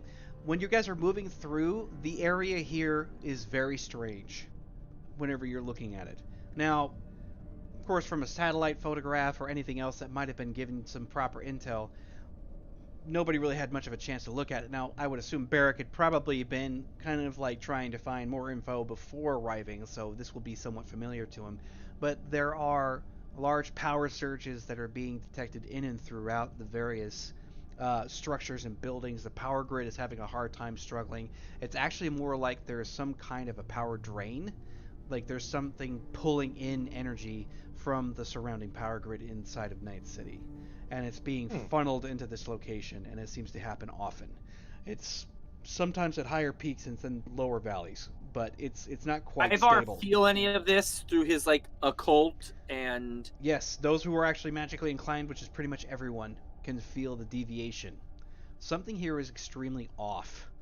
And even though the concrete entryway and the building itself look nothing different, it is clear that there is something wrong with how this is all composed. that's a critical fail from Ivar. Yeah. This looks to have been some kind of an office building at its initial point. And given that, you can see inside there are multiple workstations that have been set up. You can see there are cameras and security systems that have been established. There look to be turrets, kid you not, full tripoded turrets in various corners and angles of fire that are panning across and keeping watch on things. Before you had all entered, the corporal that had been escorting you there told you to hold your position and gave each one person a card pass. Basically, Barrick recognizing this immediately as your IFF tag. As I'm writing, does Barrick recognize the tag? Yep. Yeah, it's an IFF tag, which means that if it falls off your body, it will identify you as an enemy and fire on sight, most likely. Given Yeah. the Nope. yeah, that's the auto fuck off button is what happens. So you got to keep those cards on your person, which the corporal does recommend. He's telling us. So John just kind of he just kind of takes his tag and just puts his hand on his chest and just kind of magically velcros it. You'd have to rip off the chest, like the flesh, to get rid of the tag. Mm-hmm. And he goes to every single person and he does the same thing. He just imbues the tag Oh, that right. tickles, John. Yeah, yeah, and so do bullets. And then he does it. He does it to Riv. He does it to. Is Douglas good. now? Okay, fine. I will allow that. Barrick adds it to his digital wallet. He's good. I will let him do that without rolling because that's basically a minor form of prestidigitation, for lack of any better terminology. Mhm. Your level of arcane is high enough that I'll give you that as a granted. Like, Okay. Nice. He licks the back and sticks it on. all right. Turtles, nature's suction cup. So you step inside, you're realizing just how intensely serious the situation is, because this office has been rigged to counter what doesn't look to be an external threat, but an internal one. All angles of fire appear to be shifted towards the main elevator, which is at the back adjacent to your primary entrance, past another security checkpoint where there are other guards who are armed. Once stepping inside of that, yes? Ivar just wants to note with his awareness, just when looking at the guards, besides being alert, do they look at all fearful or worried? Like, is this like, I got the short end and I'm not liking that I'm here? I mean, actually, it'd be human perception, I guess it would be. Mm-hmm. Yes, it would be. Human perception indeed. Most of them, if you can give me a roll here, see what you got. 26. John's going to do the same because Okay. because simultaneously he's feeling the compelling call, but he doesn't. His paranoia is up just because of the existence of what he is. What is he actually feeling with regards to this call now? You mean like the sense of the intensified, this is where you need to go? Yeah. It I doesn't. mean, is it? It doesn't weigh positive or negative. It just says like, oh, what you're looking for is this way, and it just gets stronger as you go along. Okay, 32. You recognize the military discipline. They don't give you an indication visually with their face that anything's really off. If there is something seriously wrong, they're not showing it. However, there are minor microcosms of mannerism that are occurring in the facial expressions and in the body language that show that they are not happy to be here. Not, oh, this is another shit gig. More like, this is fucked up. And they're nervous. But they're keeping it together. Barrick, Yep. head on straight. Well, the Heads corporal on is still swivel. escorting you. Head on swivel, yeah. Yep. Stay frosty, gentlemen. It's Frosty. So you get led through the series of weapon and metal detectors, and at the other side you actually see Mr. Gray, who's been waiting there apparently. He's just kind of looking at everyone as they're coming through. Douglas takes nods to him. He's like, Mr. Gray? He's like, gentlemen, glad you could make it in such short notice. Given the circumstances and the source of the information, I thought it best that we would expedite this, make it happen quickly. You seem to be the best at handling entirely two shit situations rapidly, and I thought that it would be best that speed be undertaken instead of something else. No one here has had the capacity to do what you're about to do, which means the US government's passing the buck, but they're happy to do it. So that's why you're able to get your clearance so quickly.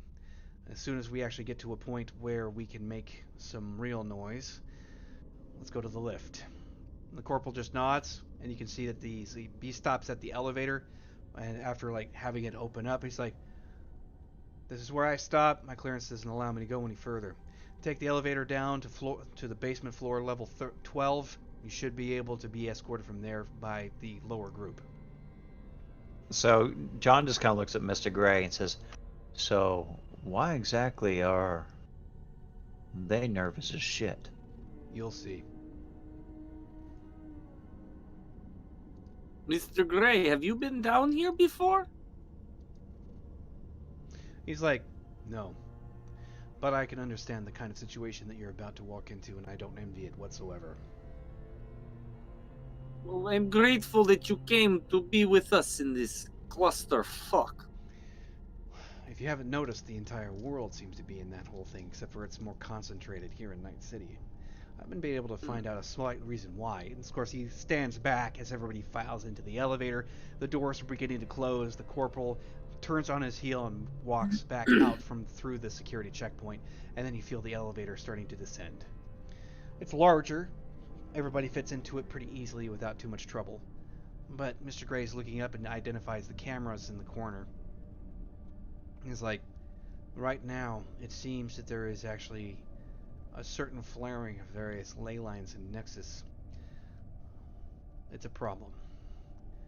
In anticipation to everything else, we've managed to delay and stall whatever outcome there was meant to be.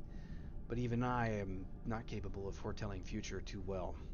All I can say is that we've been able to do something that I might consider almost impossible, and as a result, we're getting a bit of a ripple effect. What's that? Reality doesn't like to be fucked with, so when you poke it with a stick, it pokes back. No. Yes, but this is her being sarcastic. No, I meant, what are you noticing? What's happening? I just said there's a convergence of ley lines and nexi. No, what are you seeing happening? A convergence of ley lines and nexi. Because Talk the to me as magic if I never know. ends. And it's just like, there's no other way to describe it. I'm not able to give you specific symptoms because they're erratic and fluctuating. There's nothing else I can really tell you other than the fact that there is a massive influx of energy from ley lines and nexi. Is it additive or subtractive? 29, would Ivar know what that means of occult? It's clearly a power influx. All right. Ivar just looks over it. It's power influx, like when they grab your gauntlet and you get all tingly inside. Okay, so we have Barrick, simplified version, ley lines. I know what ley natural- lines are. Calm down. I was looking for what we're going for. John, continue. And So, you've got Barrick, Douglas just kind of ley doing lines. this with the conversation, doing what it's doing, and he's just kind of like, what the fuck? You no need for this. And Ivar reaches out into nothingness and pulls out a bottle of vodka. We need drinks. Mr. Gray, can I offer you a drink? And he's like, maybe you should wait on that, Ivar. So, Mr. Gray, let's continue. Whenever the elevator finally hits to the 12th basement floor, it opens up. The scene before you is not at all kosher. The room is very wide and open. It looks like it was partially domed, so it stretches backward. It's a square base, but it reaches up and over almost like you'd get from like a military airplane hangar. And so it domes upward but goes straight back. And it's, like I said, wide. So you've got maybe the capacity of about 300 people at least comfortably. However, the remnant of damage that has happened in here is extensive. You can see a comprehensive battle scene in its aftermath. Blood spatter, stains from various kinds of corpses left behind. There are claw marks, there are blast marks, scorching all in and along the inside walls and ceiling. There are definitely imprints of what look to be something of a skeletal nature blasted up against the wall from where the actual elevator is facing out from. There is a security checkpoint that sits in and around that elevator entrance. They all scan the various tags that you guys have, proving that your clearance is valid. Once you step through, you are taking note of the main source of illumination that's at the adjacent wall at the far end, on a stage. It looks like the convention was held here, but there is this strange rip that has an illuminated edge all around its outside, and you can see the corresponding energy sort of seeping off like vapor around the outside edges of it, beyond which there is this very dark hallway, and it's illuminated on the other side by that same vaporous energy that's emitting from the same portal way. There doesn't seem to be any movement of any kind coming from it, and also there are the same turrets with angles of fire surrounding from the walls, aimed directly at this one uniform point. So I'm guessing this is the point where John was called to at this. Yep. So John just kind of looks at everything and goes, say fuck fate, but he just loves just screwing me every goddamn opportunity he gets. So he did. So Riv walks up And, and says, and "I think Ivar you're pats him on the nuts." back and goes, Ivar understands. Fate fuck Ivar all the time, not very pleasant. So he just, and then he does, he failed his occult because he just came to that conclusion and just kind of overrode his brain. But he did do a tactics roll of 24 to boost his paranoia and understand exactly what the threat was that was happening here. Just to get a feeling for it, like, piecing together all the different components of the battle that apparently took place here. Well, looking at the various points, it was slaughter and supernatural in origin for sure.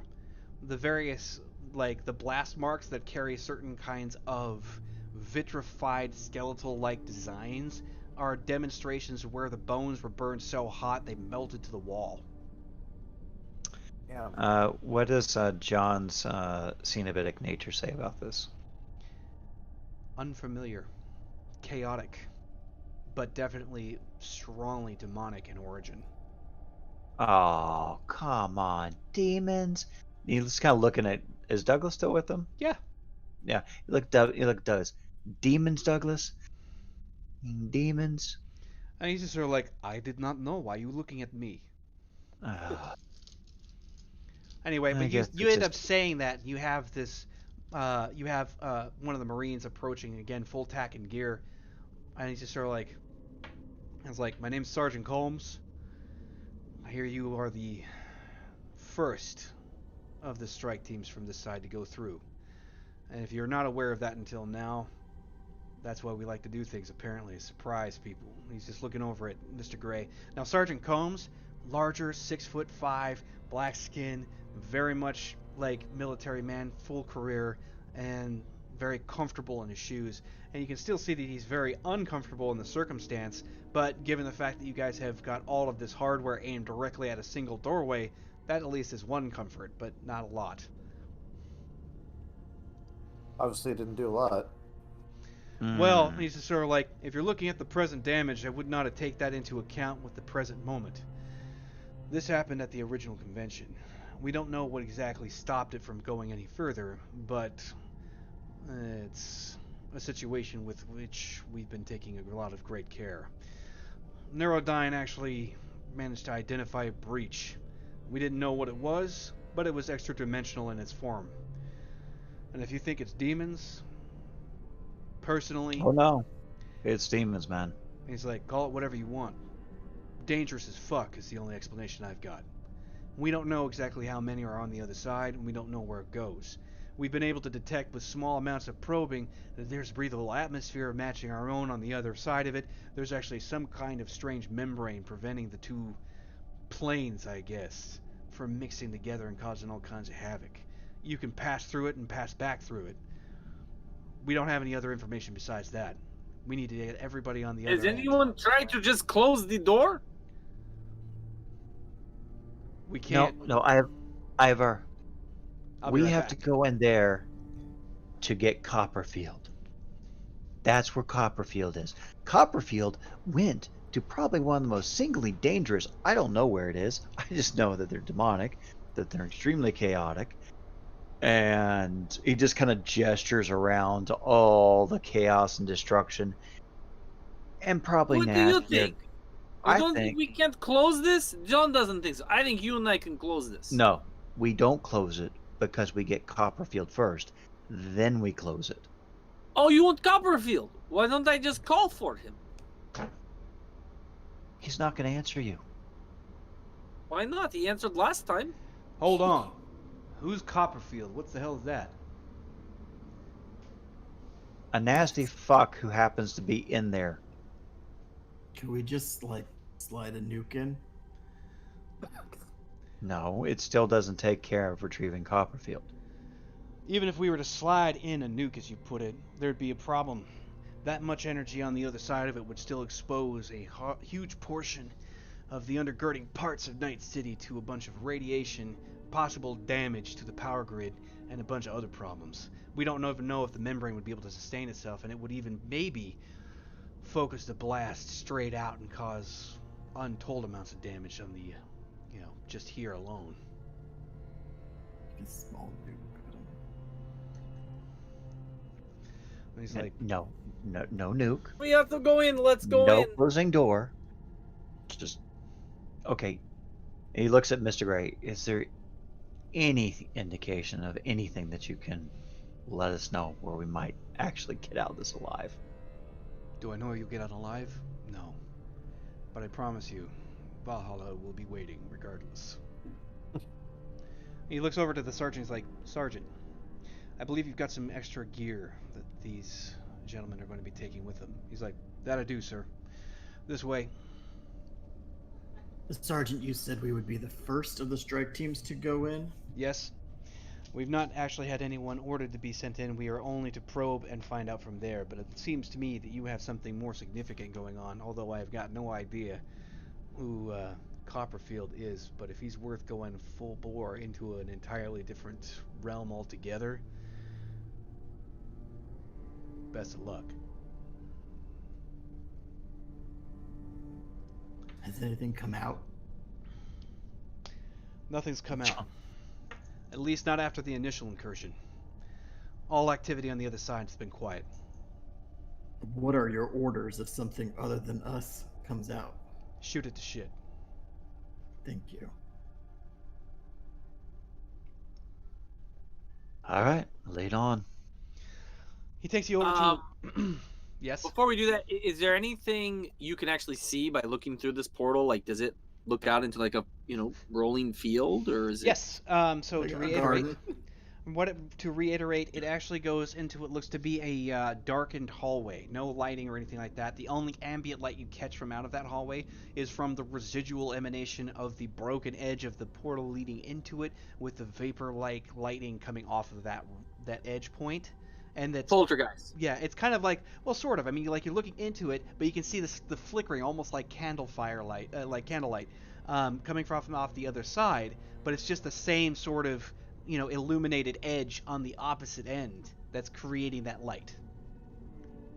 Got it.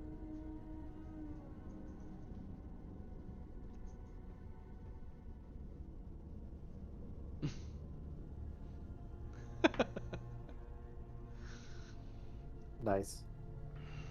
All right. So he takes you over to a crate. He's like, for those of you who seem to be of weak constitution and an attempt to be somewhat humorous, and he's like, this is for you. He ends up pulling open the crate, and he's like, we have issued out a small rucksack with, and he like hands them over, and it's like, there's a gas air filtration mask inside each one of these. They will be fitted with MREs and various speed heal supplements. I legit was gonna ask you for speed heal, but then we started moving. I was like, I'll figure it out later. And it's just like, there's 3 doses apiece, but be sparing. Once you take a speed heal dose, you're gonna have to be down and out in order for it to actually do the work, and your metabolism kicks up. If you've never had it before, you literally could eat a horse. At least that's what it feels Are these standard syringe or spray? like. Spray. Fast acting, can normally heal major injuries within a few hours. You said there's some MREs in there too, Yes. and claymores. He's like, no. I don't think anybody views an explosive expert, so that wasn't included. Just like I booms. want to get there. Barrick wants to get better with explosives. Mm-hmm. It's like, you'll also find a survival kit with some base necessities and a med kit.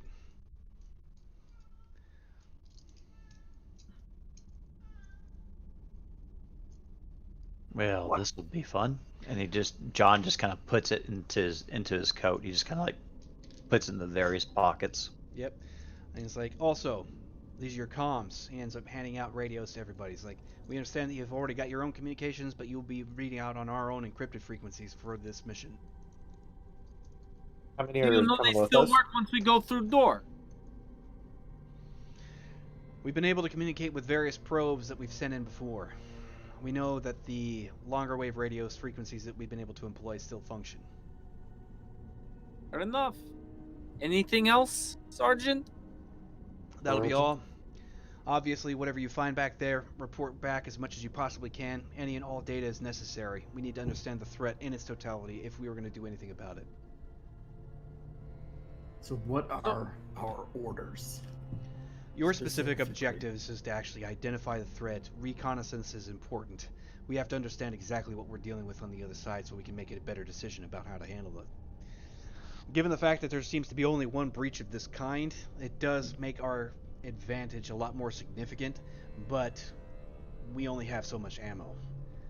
We can't be playing around. We can't necessarily be sure that collapsing the inside of this convention hall would even do enough to stop it from being a problem even then. So, assessment, reconnaissance, report back, engage the enemy as necessary, if necessary, survive.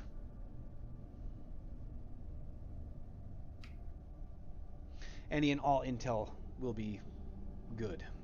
So it sounds Yeah, like we wishes he had aren't cloaking. in there to vanquish things. Just in there to figure out what the hell's going on and get out, huh? not that I'm counting on it, but I'm hoping you don't run into anything. Anyone have Starlock, that's stealth? going to be some So- big beach. So he looks at Riv and he looks at Ivar. So, no going off running. You'll die. Ivar doesn't run. You'll die. No doing it. He looks I've at died 3 Ivar. times. Looks at I'm Ivar. More popular at- than Jesus. He looks at Ivar. This is bad. So, do What's you Ivar's have- danger sense doing right now? It's definitely pulsing pretty hard.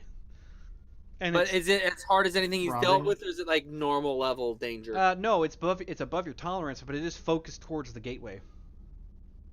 Don't worry, we're safe in this room right now, John. I totally understand. Alright. Okay. Get their information because it's the only thing that's going to shut them up. Find Copperfield, either capture him or disrupt his plans and piss him off again because that's just something we do. So, capture or piss off and stop what he needs. Just gotta do that and get the fuck back and seal the portal. Sound good? Sounds good. Easy, right? Okay, we're great. And then he just kind of turns around and just starts walking. Sergeant, your probes, have you been able to get video or audio only? We've been able to get video and audio, both, but we can't go in too far. It does start to get a little bit of interference after a certain point, but we assume that it's probably just because the power generated for this portal, I guess, this entryway, does have a tendency to be a bit disruptive, even to the equipment that's inside this room.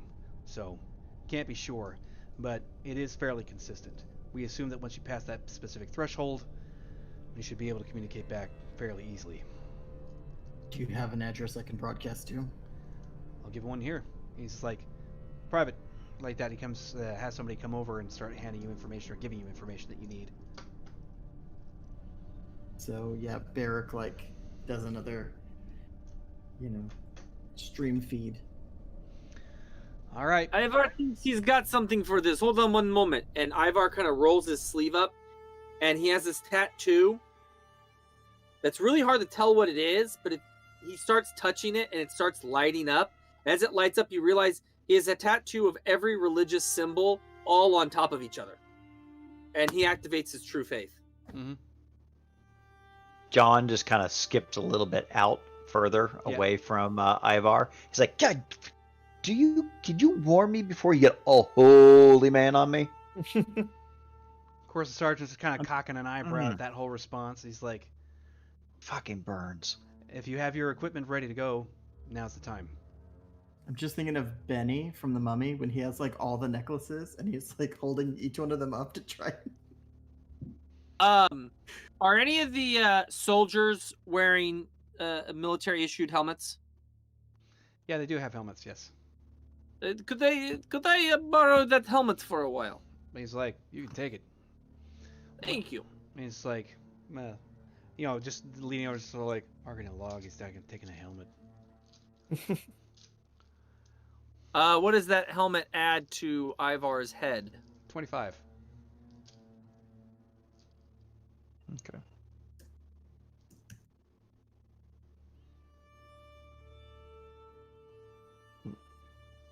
So are we all walking to the portal now? Yep. You can see the guns are beginning to train in your general direction, but then pass you towards the portal area as you guys are stepping up to it. There's a ramp that goes up to the stage that leads to this portal, and then you guys are ready. Yeah. All right. So just before John, the cult walks through the portal, he looks back at Douglas and goes, "I would like you to know, I will haunt you." And then he walks through. Yeah.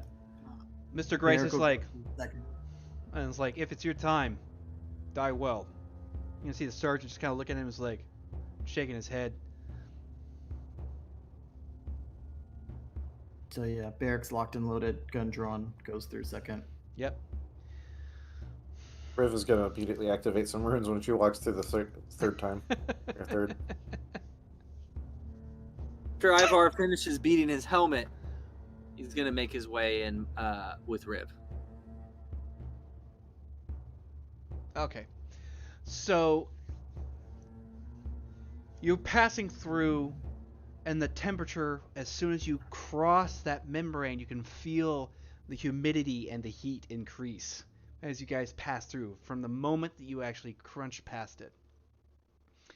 Ivar's danger sense changed the moment we cross over it. Becomes broad as opposed to focused.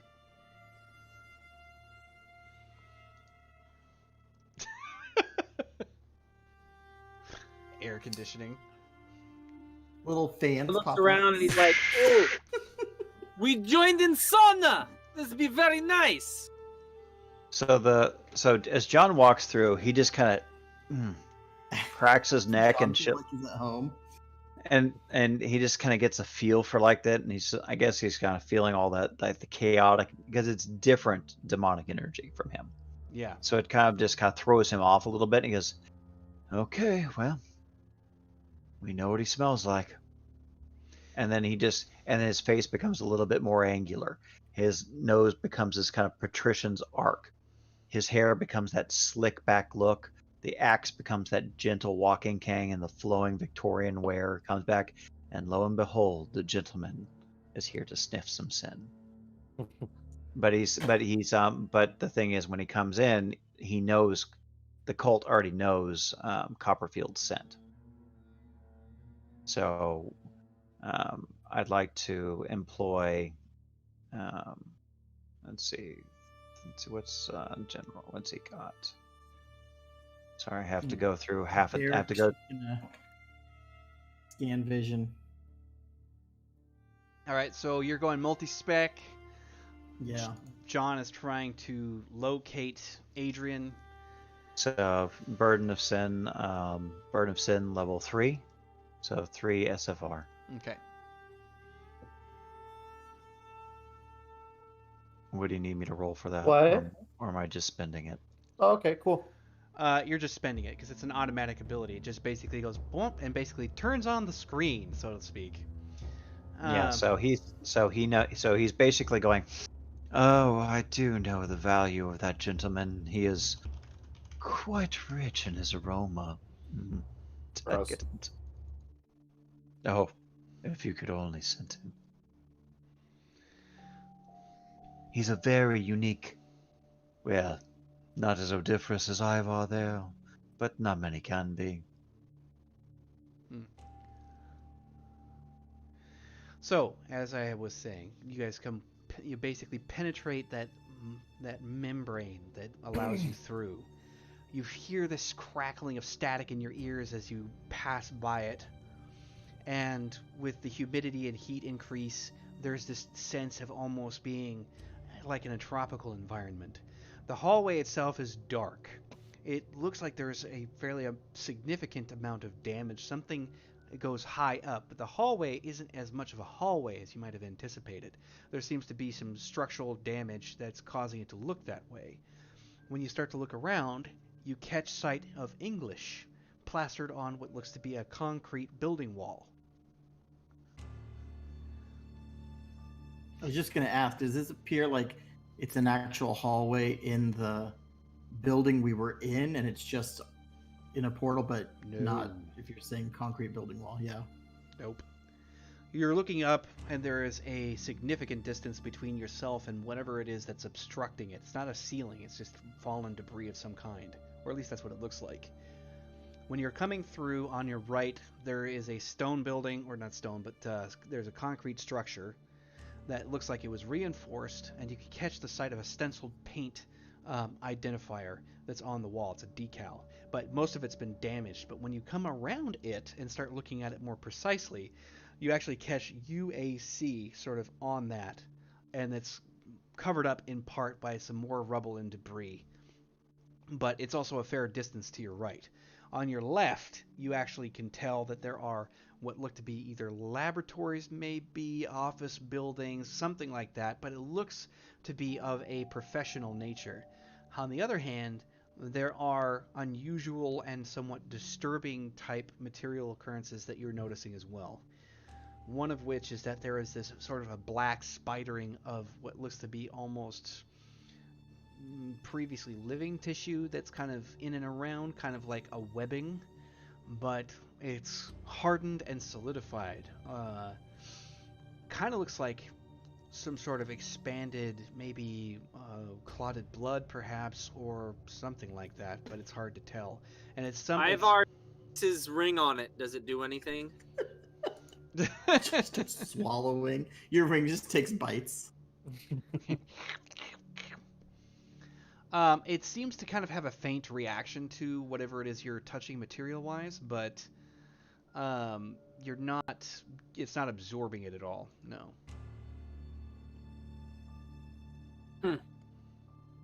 Well, should we start moving forward?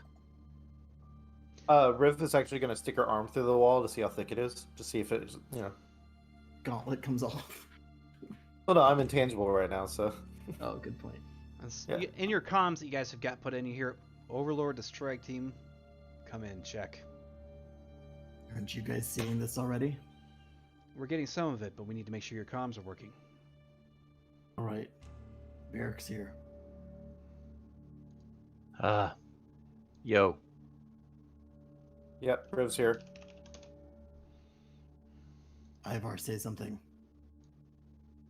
Ivar, how are you doing today, Ivar? Ivar's doing very well. I have not been in the sun up for some time. I think my skin is going to come out You very can nice use that from feed this. if you want. And you can hear Sergeant Combs. He's like, try to keep the chatter down a little bit out there, strike team. Hey, Coming you in called loud and me. clear.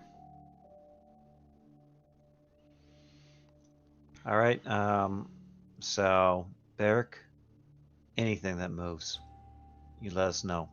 Hey, everything's 10 by 10 here, but I'm not getting anything on my spectrums. Ivar, you remember that big shieldy thing that you did? Maybe you do that when you listen to Barrick when he warns you. Riv? Be Riv. But not too much Riv. Stay with us. Yeah. On Okay, it. And so- now she's going to walk through the wall. Colt, are we in a I'm intangible. hell? You can't grab me. That's why he's just got. Colt, are we in hell, a hell, some hell? So we're in a hell. Not my hell, but a hell. He's still keeping away from Ivar a little bit. Mm-hmm. We're in a hell. This is raw, fucking chaotic hell. That damage, all that blood, gut, and destruction, we're talking no reasoning, just killing. So when they said we'd be quiet, let's be quiet. Riv, get the fuck back here. What do I see on the other side of the wall? Is it just thickness? What wall? There are several walls. The one nearest to me. To my right, I'm guessing. All right, so you go stepping through one of these walls, and you're like, whap, like that. Of course, you're being berated whenever you do that. On the other side, you come into a room that is pretty much pitch black, unless you've got some other like flashlight or something else that's going to, illuminate the space. I don't think my gauntlet has a has a light mode. No, but it does have a minor glow. It wouldn't be a lot. You'd be able to see very dimly in front of you, but that's Yeah. Mwah. yeah. Oh wait, I've got my phone. Just take that out. Turn on the flashlight mode. Now we're thinking Yeah. basics. Sorry, I forgot I I had that. love that we're all like high tech, mil spec, all that. Riv's like, Yeah. Cell phone. She's the only one rocking it like Indiana Jones. Let's see. That's literally how I based her. Yep.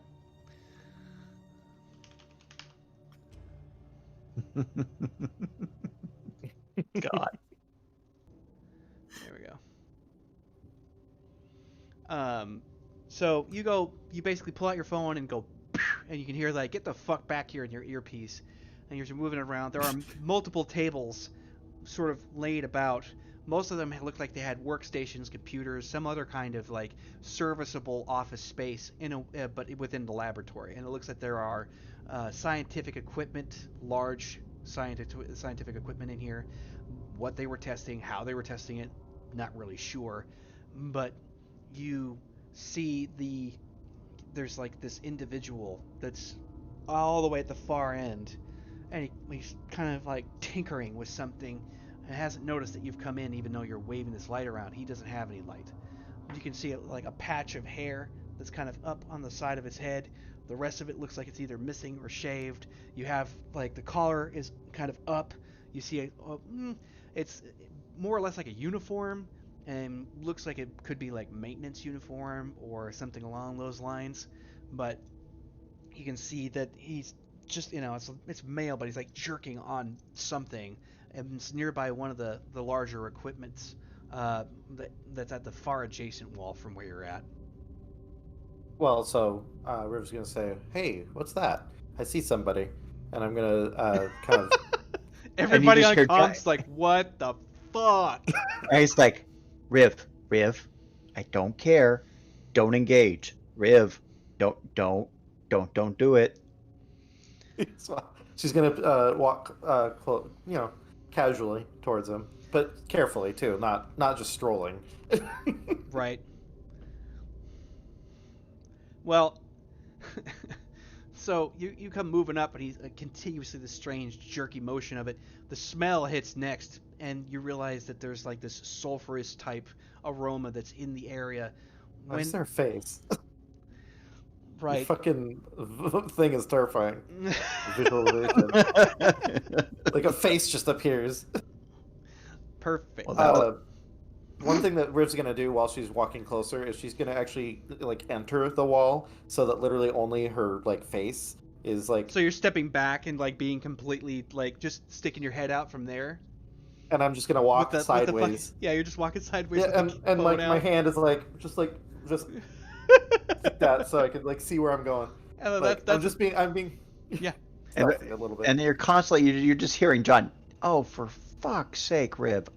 Okay, fine. What? What do you? What? We're supposed to do recon. God, she's whispering too. What do you see? I'm gonna be relaying everything Dee's saying to everyone. Like, Yeah. Well, when she gets to the end of her description to some degree, you can see it like do this jerk one more time, and then something clatters to the floor. It sounds like metal, and then it stands up straight with its head tilted down, just kind of looking at what is going on here, and then like seems to realize that it can see its shadow on the wall because of the phone just broadcasting that light. And it tilts its head the other way, brings up its hand. You can see that it's not alive. Like the flesh is desiccated. There's obviously some kind of gangrenous problem on the flesh itself. It touches the actual shadow, and then turns back over to where the light's emanating from, and you can see the powerfully dead expression, milked over eyes, but there's like a little glow in behind it. Most of the lip and jawline has got it missing. There's this nasty bloody black ichor drool just kind of down the front as it sees that you're there, and hisses and starts to run in this nasty lopsided gait right towards where the actual light is coming from. Just I'm gonna say toodles and then just back up. yeah, it's like you barely hear it. A few moments after you come back from the other side, you're just like like that on the other side of it. And the gentleman's just sitting there with the cane again. I'm sorry, John can be quite rude. My dear, you seem to have had a great fright. We got zombies. Casually. Ah, Zombies. the Undead. They're undead. slow. We're pretty fast. Oh, We're talking 28 days later zombies. fascinating. Anyway, so, Riv, as John, I think, would say, what did we learn from that? Headshot time. Ah, yes. Thank you. How dry, Beric. What So, we learned is that this place is inhabited with hostiles, and we don't have to worry about the what's the word? the staff. The staff, my dear. I was going to say morality, but that works. Oh. Yes, moralities. Quite. So what does his sin burden? Is he detecting Copperfield's scent at all? Yes, there's faint wafting aroma that comes to that, but you're also dealing with a saturation of other things that seem to be in this place. But Can he use that to identify if those sins come closer to him by proximity? Think of like a utilizing well, they sin would burden as naturally a become proximity. more intense. Yes, yeah, they will Okay. become more intense if there's something that's nearby. But you're basically catching the echoes of these sins. Most of it just carnage. In your own perspective, while you're looking at it, even the walls seem to be utterly littered with the various negative force that is starting to swallow this place. So the gentleman just kind of looks at everyone and says, "Well, I would highly suggest that maybe we finish because it seems that the walls are alive." Oh, this is delightful. So much sin. I'm just glad that bitch isn't here. Is Var able to sense, with his danger sense, at a level 4, any danger coming towards him or coming towards the group at the moment, or is it kind of just? It's ambient right now. That's the best you've got. Is that you have an ambient like danger that's in the area. Nothing even with being provoked the way that it was, where Riv had basically just kind of like ejected out of the wall, going like, "We got zombies!" Like that didn't register. But then again, you know that your danger sense only registers actual threats to your being. Right now, the place is an ambient threat. Some zombie trying to clear through a foot through of concrete ain't that much of an issue. Well, there's Var right now. So Riv's gonna walk up to Ivar and disengage her two powers and like hold out her hands like I'm gonna need some more juice. Beric? So, sensor sweeps, please. I believe that's what John asked. Excellent. And he just has his cane like this, and he just kind of twiddles his finger like that. I believe our quarry is vaguely in that direction. This is quite a tasty place. But he is in that direction. Maybe I should have just run straight towards it. Like So when you charged your gauntlet up, grabbed it, but like won't let go. He like has almost like a death grip on it. she just holds do I hands. see anything with my vision? Well, you're catching various hot spots in the walls, the floor, the rest of it. It actually seems discontinuous altogether.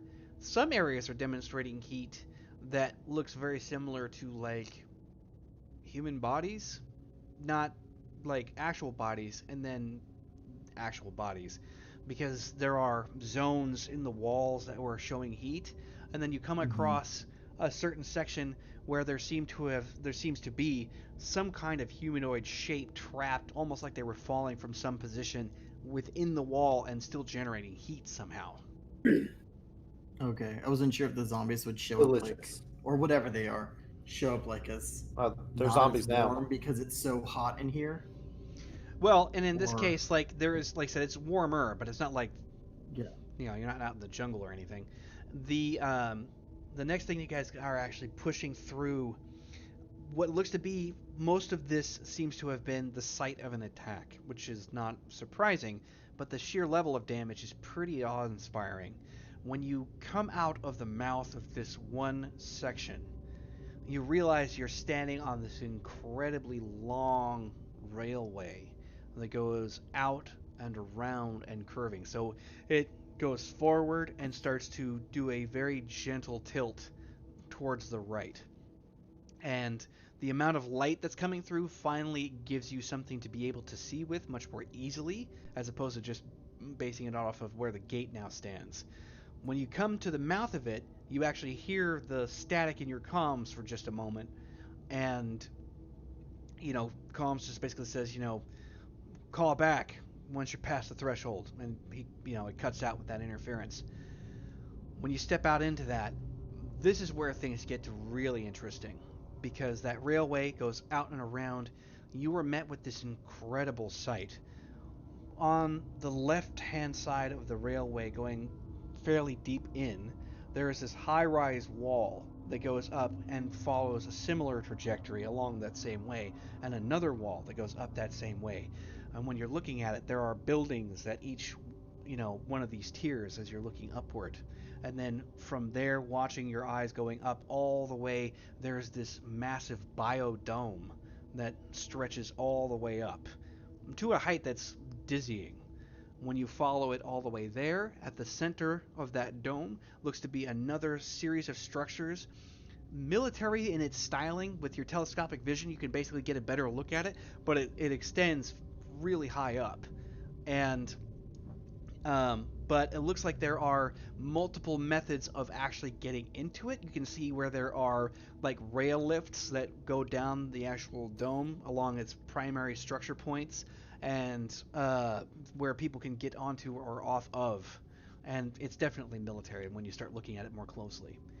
The part that surprises everyone is that when you look to your right as the railway is curving around, you realize that you're standing inside of a circular sort of facility, but of an immense size. And it goes downward deep. Now, where you were standing, there's 2 more levels going down, and there are city-like structures, larger buildings, 7 and 8 stories tall, all sort of spired in and around the center part of what looks to be inside of this dome. And following it upward, you actually see Mars. The red planet's just on the outside of the dome, and you can see through the various, plated, outcropped windows. Or Phobos. Yeah, you're looking at Mars. Fucking Mars. The center part of it, where the buildings lay, is something odd. There seems to be some kind of strange gravitational disturbance, because there are debris and all variant forms, even corpses, floating in and around where the central part of this structure is. So around all these buildings, there is a definitive, oddity occurring. So he's gonna go for an occult. Mm-hmm. So the That's gentleman gonna is go for an astronomy. so the gentleman is looking, cocking his head, and just going, "Oh, curiouser and curiouser, how quaint this is." 1d10 plus 17.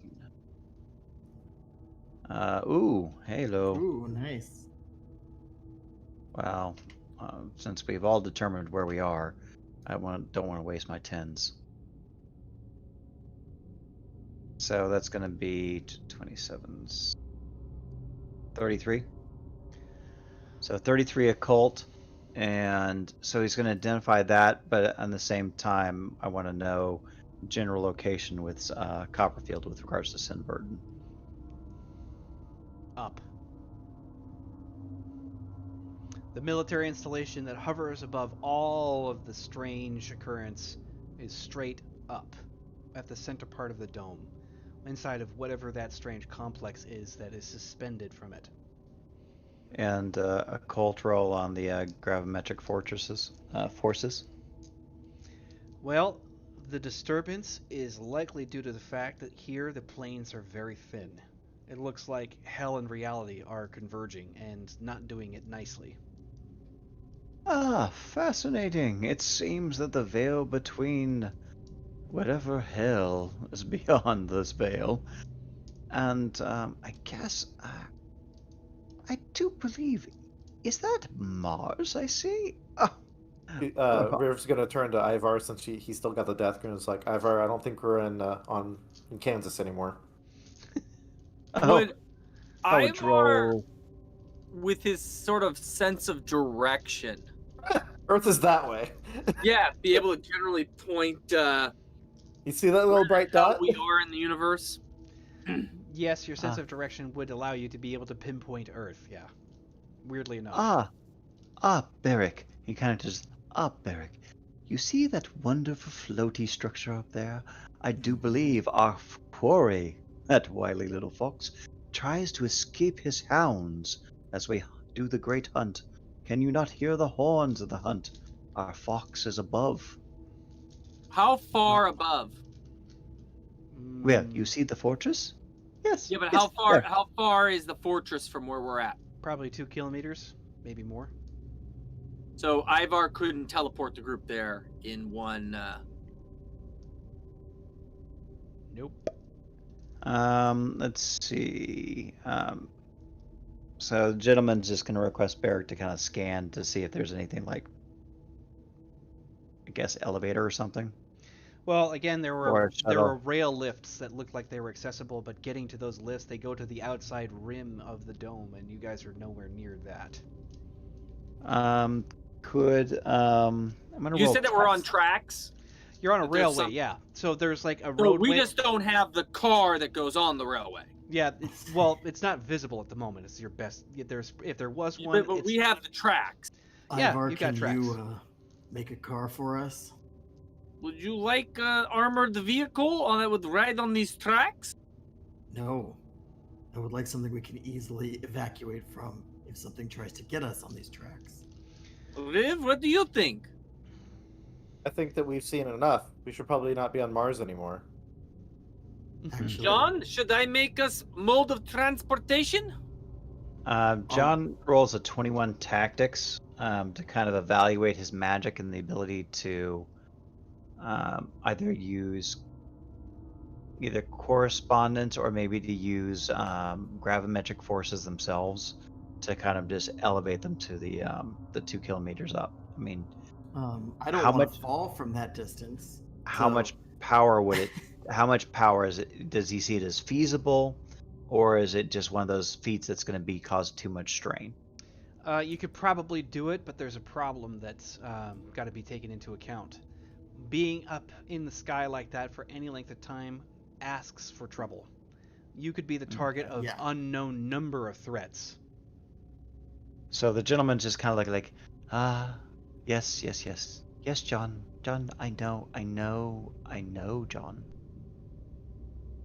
Well, he says it would be a bad idea if he floated us up there like the freest of birds. So, I like what you say, Beric. Ivar, could you make us a transport of sorts? Just tactics on Ivar for 16. Is he able to produce a or would it be wise for him to produce something for us to start launching ourselves down these tracks?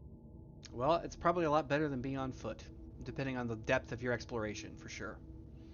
All right. But we're gonna Ivar want needs something ideas. What quiet. kind of ride do you want? Do you want sled? Do you want like old miner cart? Do you want a rocket ship like in Chrono Trigger?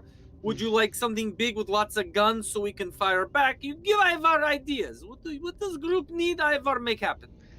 You also might want to examine the actual tracks to see how they're composed, so you can make the track port. So make you're gonna have to make like an advanced tech roll or a basic tech roll if you don't have advanced. Let me see where Ivar is at on that.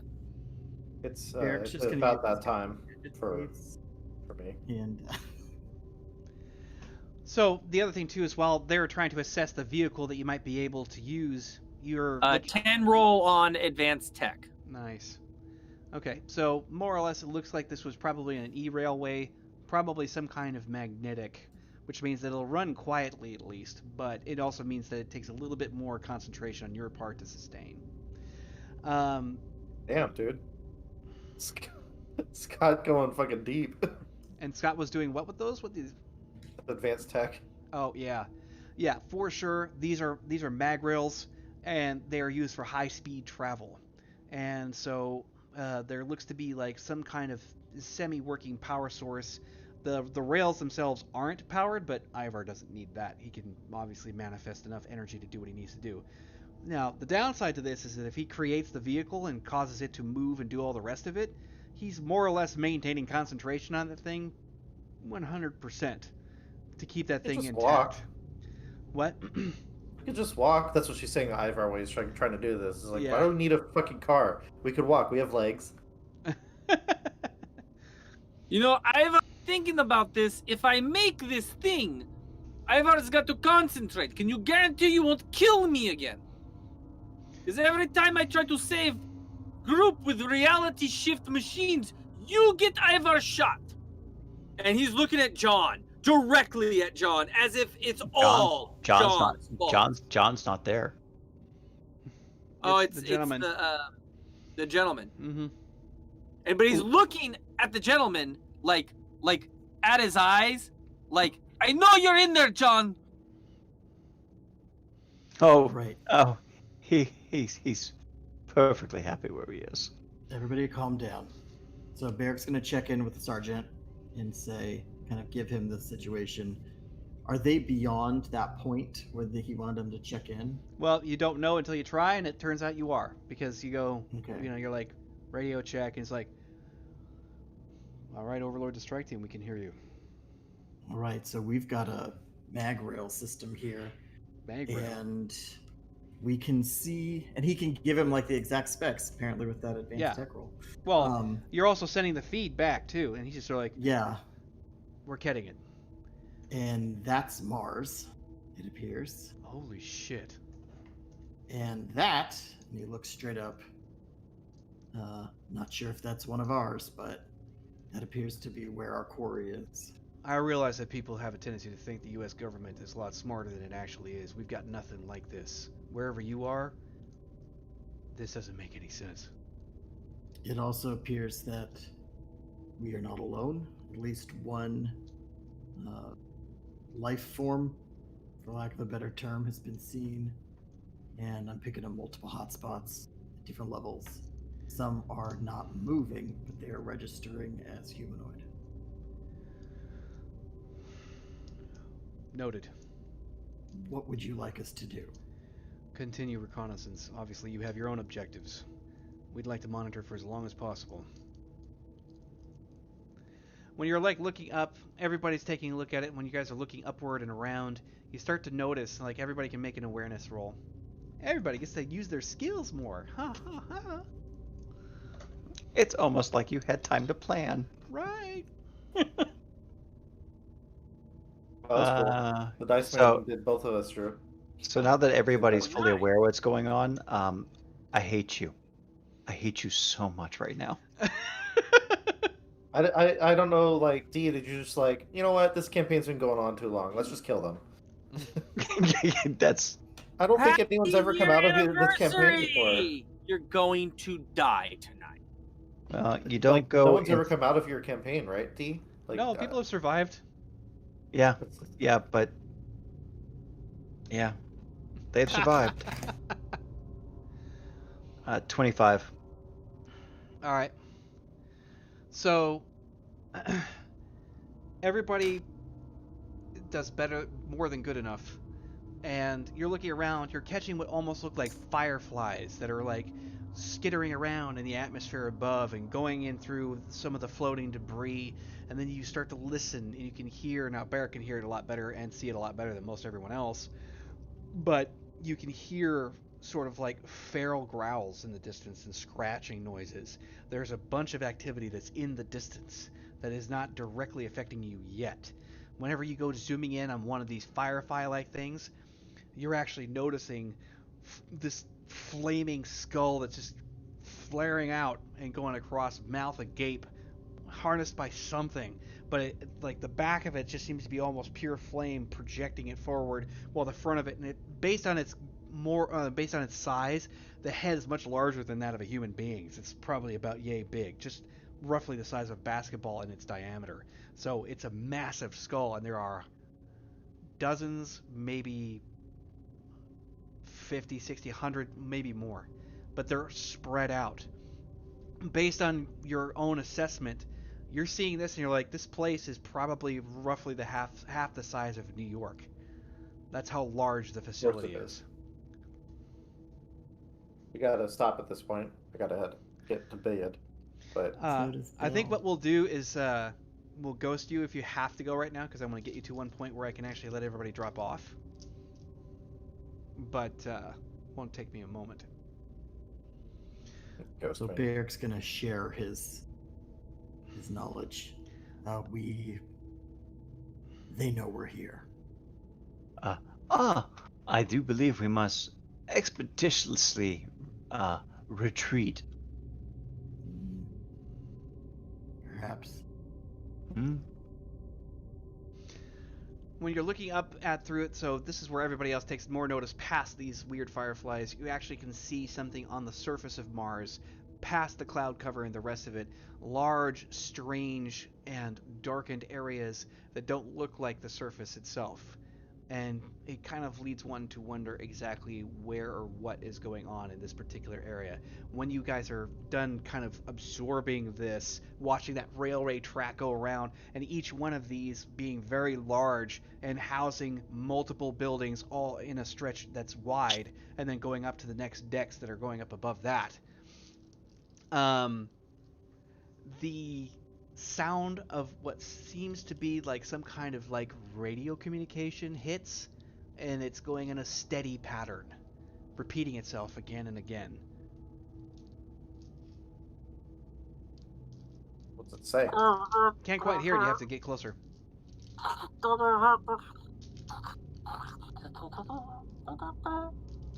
Is it coming from a direction we Yes, can... you guys can actually follow it once you start to realize that it's there. Yeah. So Beric will take point and kind of go in that direction since he's probably able to hear it a little better. And gentleman takes a back seat, and Mr. Bigsby makes an appearance. So the gentleman's appearance just deforms and shifts and like pulls off, and then all of a sudden he just like rearing up at his 7'5" height. The rather dapper Mr. Bigsby has returned. Ah, my good fellows. Oh, and hello, Ivar. How are you doing today? Bixby, I'm well. How have you been? Oh, absolutely delightful. You know, John does bring us to quite the interesting places, and I am so hungry. And You as he know- just and as he does that wolfen smile just kind of, and all the teeth start showing, and he says, "Hungry," and says, And Ivor looks at me and goes, I just say this about John all the time. He's always trying to get me killed. I think he's trying to feed me to you. "Oh, but what big eyes you have." Mm. Bigsby, how particular are you about your diet? Mm. And he's kind of licking his lips while looking at Ivar. Well, when I'm this hungry, not particular. And he just like, Yeah, you continue. indigestion, but I won't complain. As long as you don't mind not fresh meat to eat, you may have plenty here. Those things flying around are quite numerous, on fire, and appear to be Hey, wait skeletons. a second. of some I just kind. heard the message. Did you hear something? Is there a message repeating? Yep, and in this direction. Yeah. And it's like, repeat this message. This is a request to any who receive the message. Report your situation. I am here to help.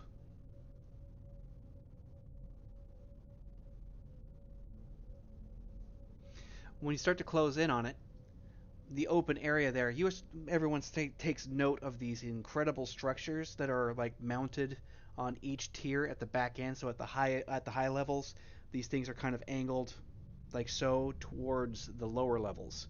But you're going into it and you walk through. There's actually streets and alleyways to cut through.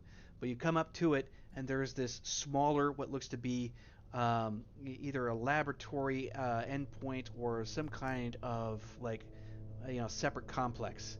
And inside you can hear this message and it gets very loud to the point where you can actually hear it like it's normal speech.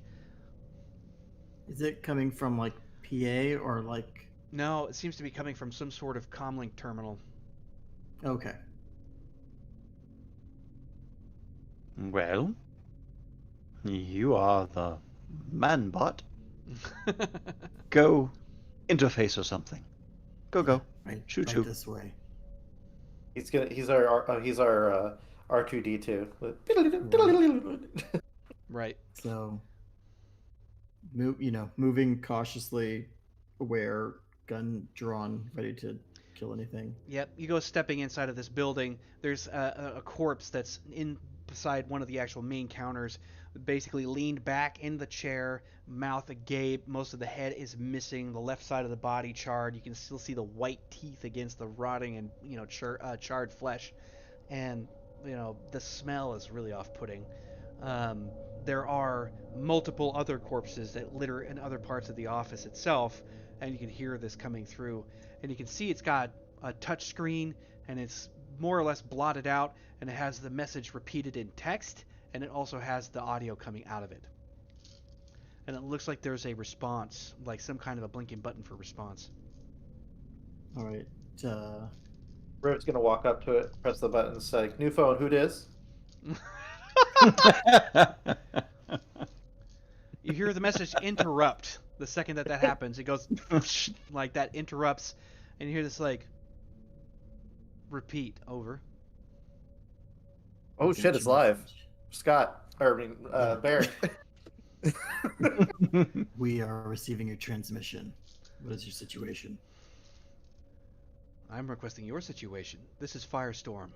What's your name? Special Agent Leon Barrick, retired.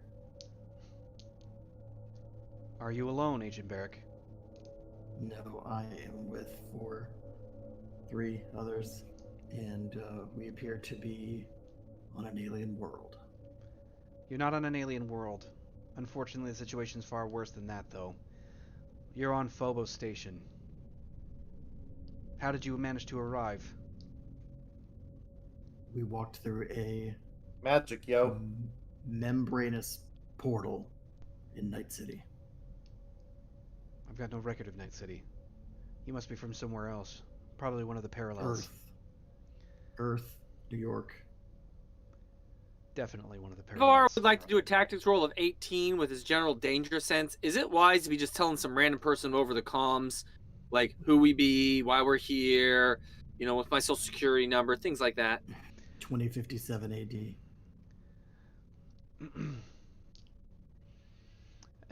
You can hear on the other side of it, he's just sort of like, definitely a parallel. And from your tactical roll, it's probably unwise, but at the same time, what do they know if it's real or not? They're gonna put us in worse hell? Yeah.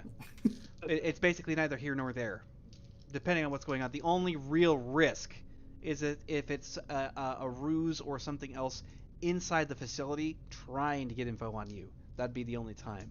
Hard to know if that's the case, though. But it's like, are you part of a military strike team? We're irregulars, coordinating with the military.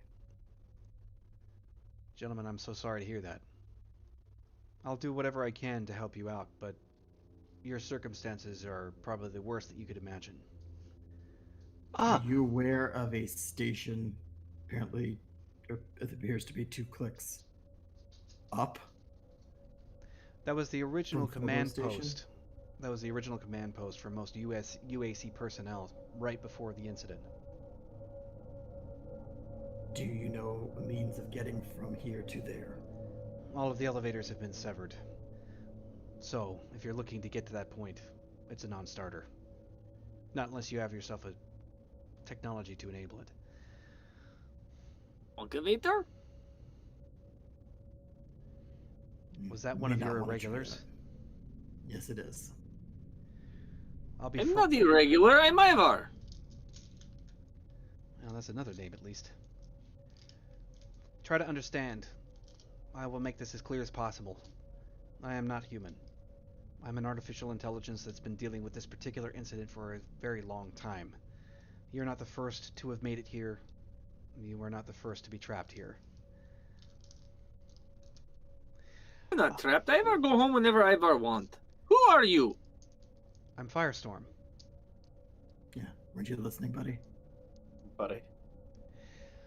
Listen, it's going to be a This is Barrick's human empathy trying to like Yep. relate with Ivar.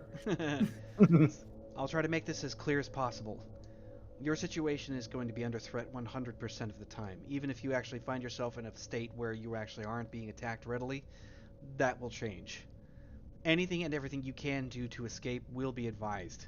But there is one other situation that you might be able to help with if you have the experience to do so. If not, I can guarantee that you can get safe passage out of here to the best of my ability.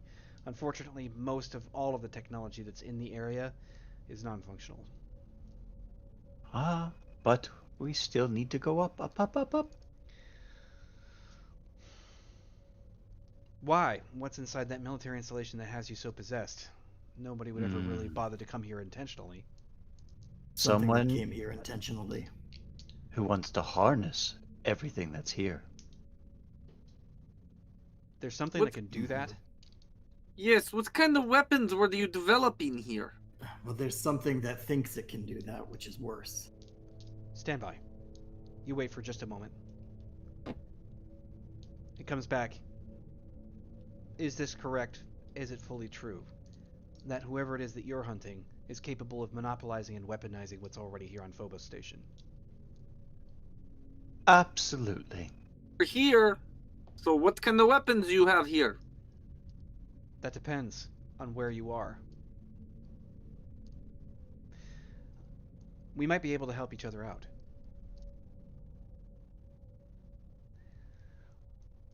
This Well- target that you're chasing, I won't push any further, but if you are able to help me, you might be able to get your target, and it may be less dangerous. Is your target residing in the command post? I do We believe have- the gentleman said yes. We have a strong sense that it's in that direction. I suppose that's probably why I felt uncertain about it. Alright. Well then.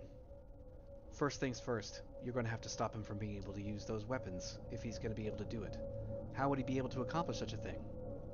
Is it technological? Or something else?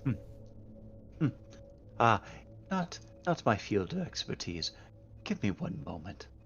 And then Mr. Bigsby just kind of shrinks in size. The muzzle goes back into his face. The top hat becomes John's hair, and then John's just, John Doe's just sitting there, shaking off, going, "Oh God!" It always gets the bones, doesn't it? So you had a question as to what? The answer would be magic. And tech. Technomagic, they like to call it. It's new thing. All the rage. Kind of a pain in the ass. Magic and technology Kinda combined. That is a threat. Alright then. I don't So know. you help us, we help you, and then we maybe not die. That would be the intent.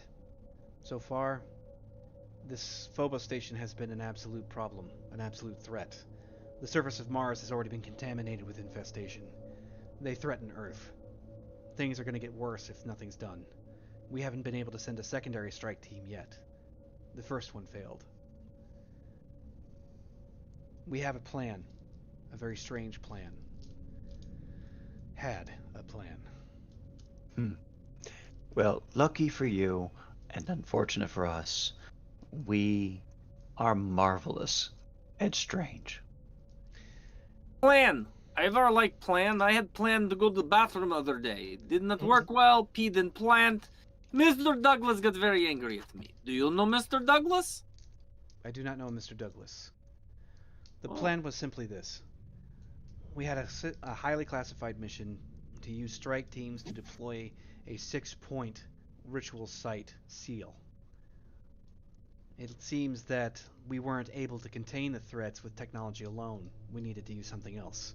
Given my unique background, I was able to formulate the possible geometric science setup to allow, along with the help of Dravis, one of the members of that original site strike team, to be able to actually seal everything inside of Phobos Station. Upon success, we could implement the same kinds of seals as necessary here on Earth if the infestation were to travel along. We took the risk, and the team knew what was going on. We were able to complete at least 5 points of that objective, failing at its final. If we were able to actually complete the seal, nothing inside of this dome would be able to leave if it's of demonic origin. Hmm. Sounds And like John kind of goes, uh, well, demonic how? Demonic this energy, or maybe demonic different? I have concerns. We only know of this particular type of energy now. Whatever's happening, the planar shift is causing gravitational fluctuations, atmospheric fluctuations. You'll even encounter areas where there's entirely vacuum when it shouldn't be the case, or atmosphere in the opposite. Things are kind of strange where you are. And because of those randomized fluctuations, it was dangerous enough, but unfortunately, the last strike team failed at their security checkpoint when they were ambushed. Luckily, we do know that the last marker that was going to be used as deployment was sealed away in case a secondary strike team could be deployed. And it would just so happen that 2 weeks after that particular failure, you've arrived. Ah, well, we specialize in the impossible. Lady, gentleman, doesn't seem like we have a choice. If we want the easy way up, gotta do the hard task now. I can link to any of your radio equipment and actually use what's left of the comms array to stay in contact. I will be able to guide you around. Some of the technological elements and assets are still available to me. I will be able to get some information. But if you have anything that would help me assist you, that would be best for now. Of course, with your Well, permission. Can you just give us like schematics of what you want to do on your little comm link here? Like I said, I can provide schematics here from this terminal, but it will be at this terminal. Hopefully you have a good memory. And it pops up, and you can see that there are multiple rings with a central core. It's looking from a top-down perspective, and it shows the dome. You can see the central core is where all the utilities and the rest of it go. Night, dude. Good evening, you guys. Yep. and I can. I didn't want to interrupt you, but yeah. We are almost I, there. I suppose I can set up a link. Yeah. All right. Good night. And start getting Night, cracking dude. here. It's like you set up a link. Barry, can you download this? Anyway, you make the request, and it's just sort of like, and it's inside your head as opposed to out in the terminal. And it's like, oh wow, you actually have some advanced technology for being in the past. Not exactly the past, however. You see the schematics upload. And it's like, there. Schematics of the entire Phobos station and its facility, including maintenance shafts and the rest of it. However, this doesn't account for any of the damage. I can try and attempt the overlay based on last known position of various debris points and combat zones. All right. This is when Barrick's wishing he had the ability to do the cool map projections like Ivar can. Ivar's just curious right now. Is there a way to like master shut off or master destruction of this whole facility? This does not seem like a good thing to leave laying around the universe. Unfortunately, there's no way to power down the facility. Again, the planar shift seems to be powering most of the technology that's still operational, and none of it can really be shut down. I'll be advising you on various threats as we go along, but now is the time to move. You've been staying in one place for too long. All right. Sounds good to me. I don't like dying. And he just kind of looks at Ivar and says, so Ivar, essentially what we're doing is we're creating a gigantic ward to keep it in the prison. So let's think of it as a gigantic shoebox. looks at John. He's like, Ivar knows what shoebox is, and Ivar knows what ward is. He understands the magical principles that are going on here. What do you think? Ivar's an idiot? And with that, Ivar opens up a portal for everyone because he's seen the map and he's looking for the next location. And hopefully the goal is that we can leapfrog our way through this place through portals. All right, so you open up a portal, you go to step through, and when everybody's through the first one, pushing out about 100 feet, you turn, like back as the portal's beginning to close out, and you can see a silhouette kind of like in the background where some of the corpses had been laid, and a slight flash of what looks to be like almost like eyes. And the portal shuts just as that silhouette gains small amount of form, and it goes like that and seals up. But there's like this potent dread that comes from right out of it. You guys were just there. And, at this point, you can hear inside Barrick, you can hear inside, he's like, well, I will give you this. You seem to be equipped, but I'd move now. And you can hear certain sounds of escalation starting to occur. And that is pretty much where I'm going to have to leave it because I don't want to keep everybody up too late. But yeah, seems a good place. I just want to do a quick tactics roll to see if this idea of us leapfrogging our way through here might be the to see what level of good idea that might be. A 17. For now, it seems okay as long as you do it correctly. But based on everything that was said, where it seems atmospheric or vacuum conditions can happen at random, moving too quickly or moving without reason could pose a risk. Yeah. Got it. Well, Ivar's almost going to look over at John and just go, you give me a rough idea where you want to send us. With your map, Ivar do what he can, and we can, make happen. You give idea, Ivar drive. Yeah, I mean, we can do that.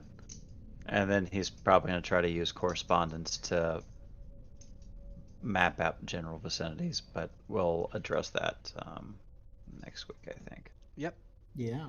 We'll use correspondence with Barrick's schematics and Ivar to potentially and hopefully safely jump us around. Yeah, jump us around, because if we use correspondence and correspondence successfully, then we can know exactly what we're jumping into.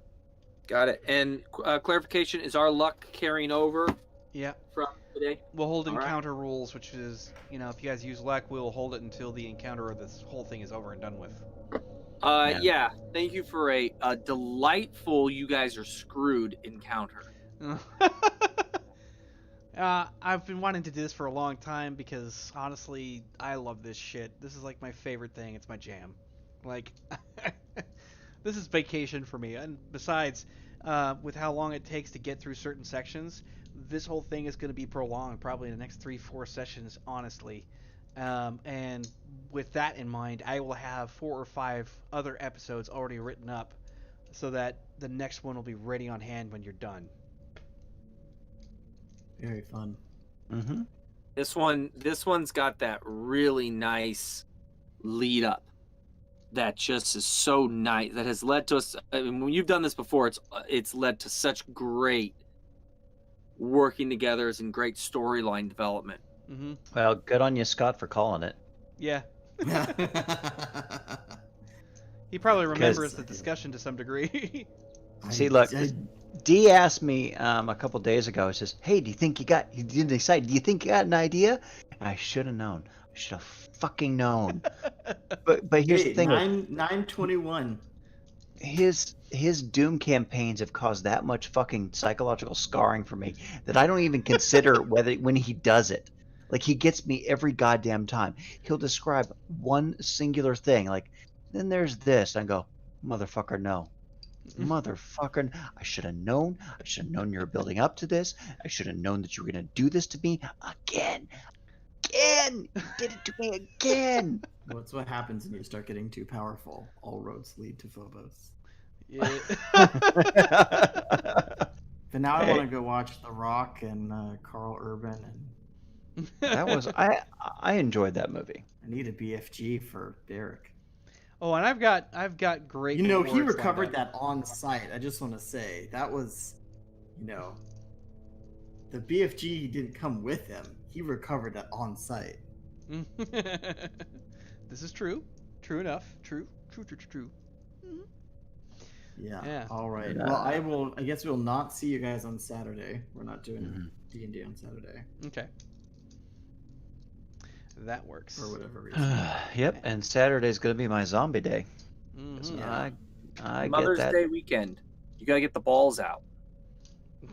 Because Mom, you're as cool as balls. Yeah. You're That as was nice great. as balls. Oh my gosh. Yeah, tomorrow I'm gonna have the tomorrow because You get number 2. number 2, and then Saturday I'm gonna have the kids. I'm gonna have the kids on Saturday create Mother's Day cards, Very nice. because if they do it tomorrow, then they're not gonna be able to keep quiet about it. Yes, that is correct. Abby came home from school today and she's like, guess what? I don't have a Mother's Day card in my backpack.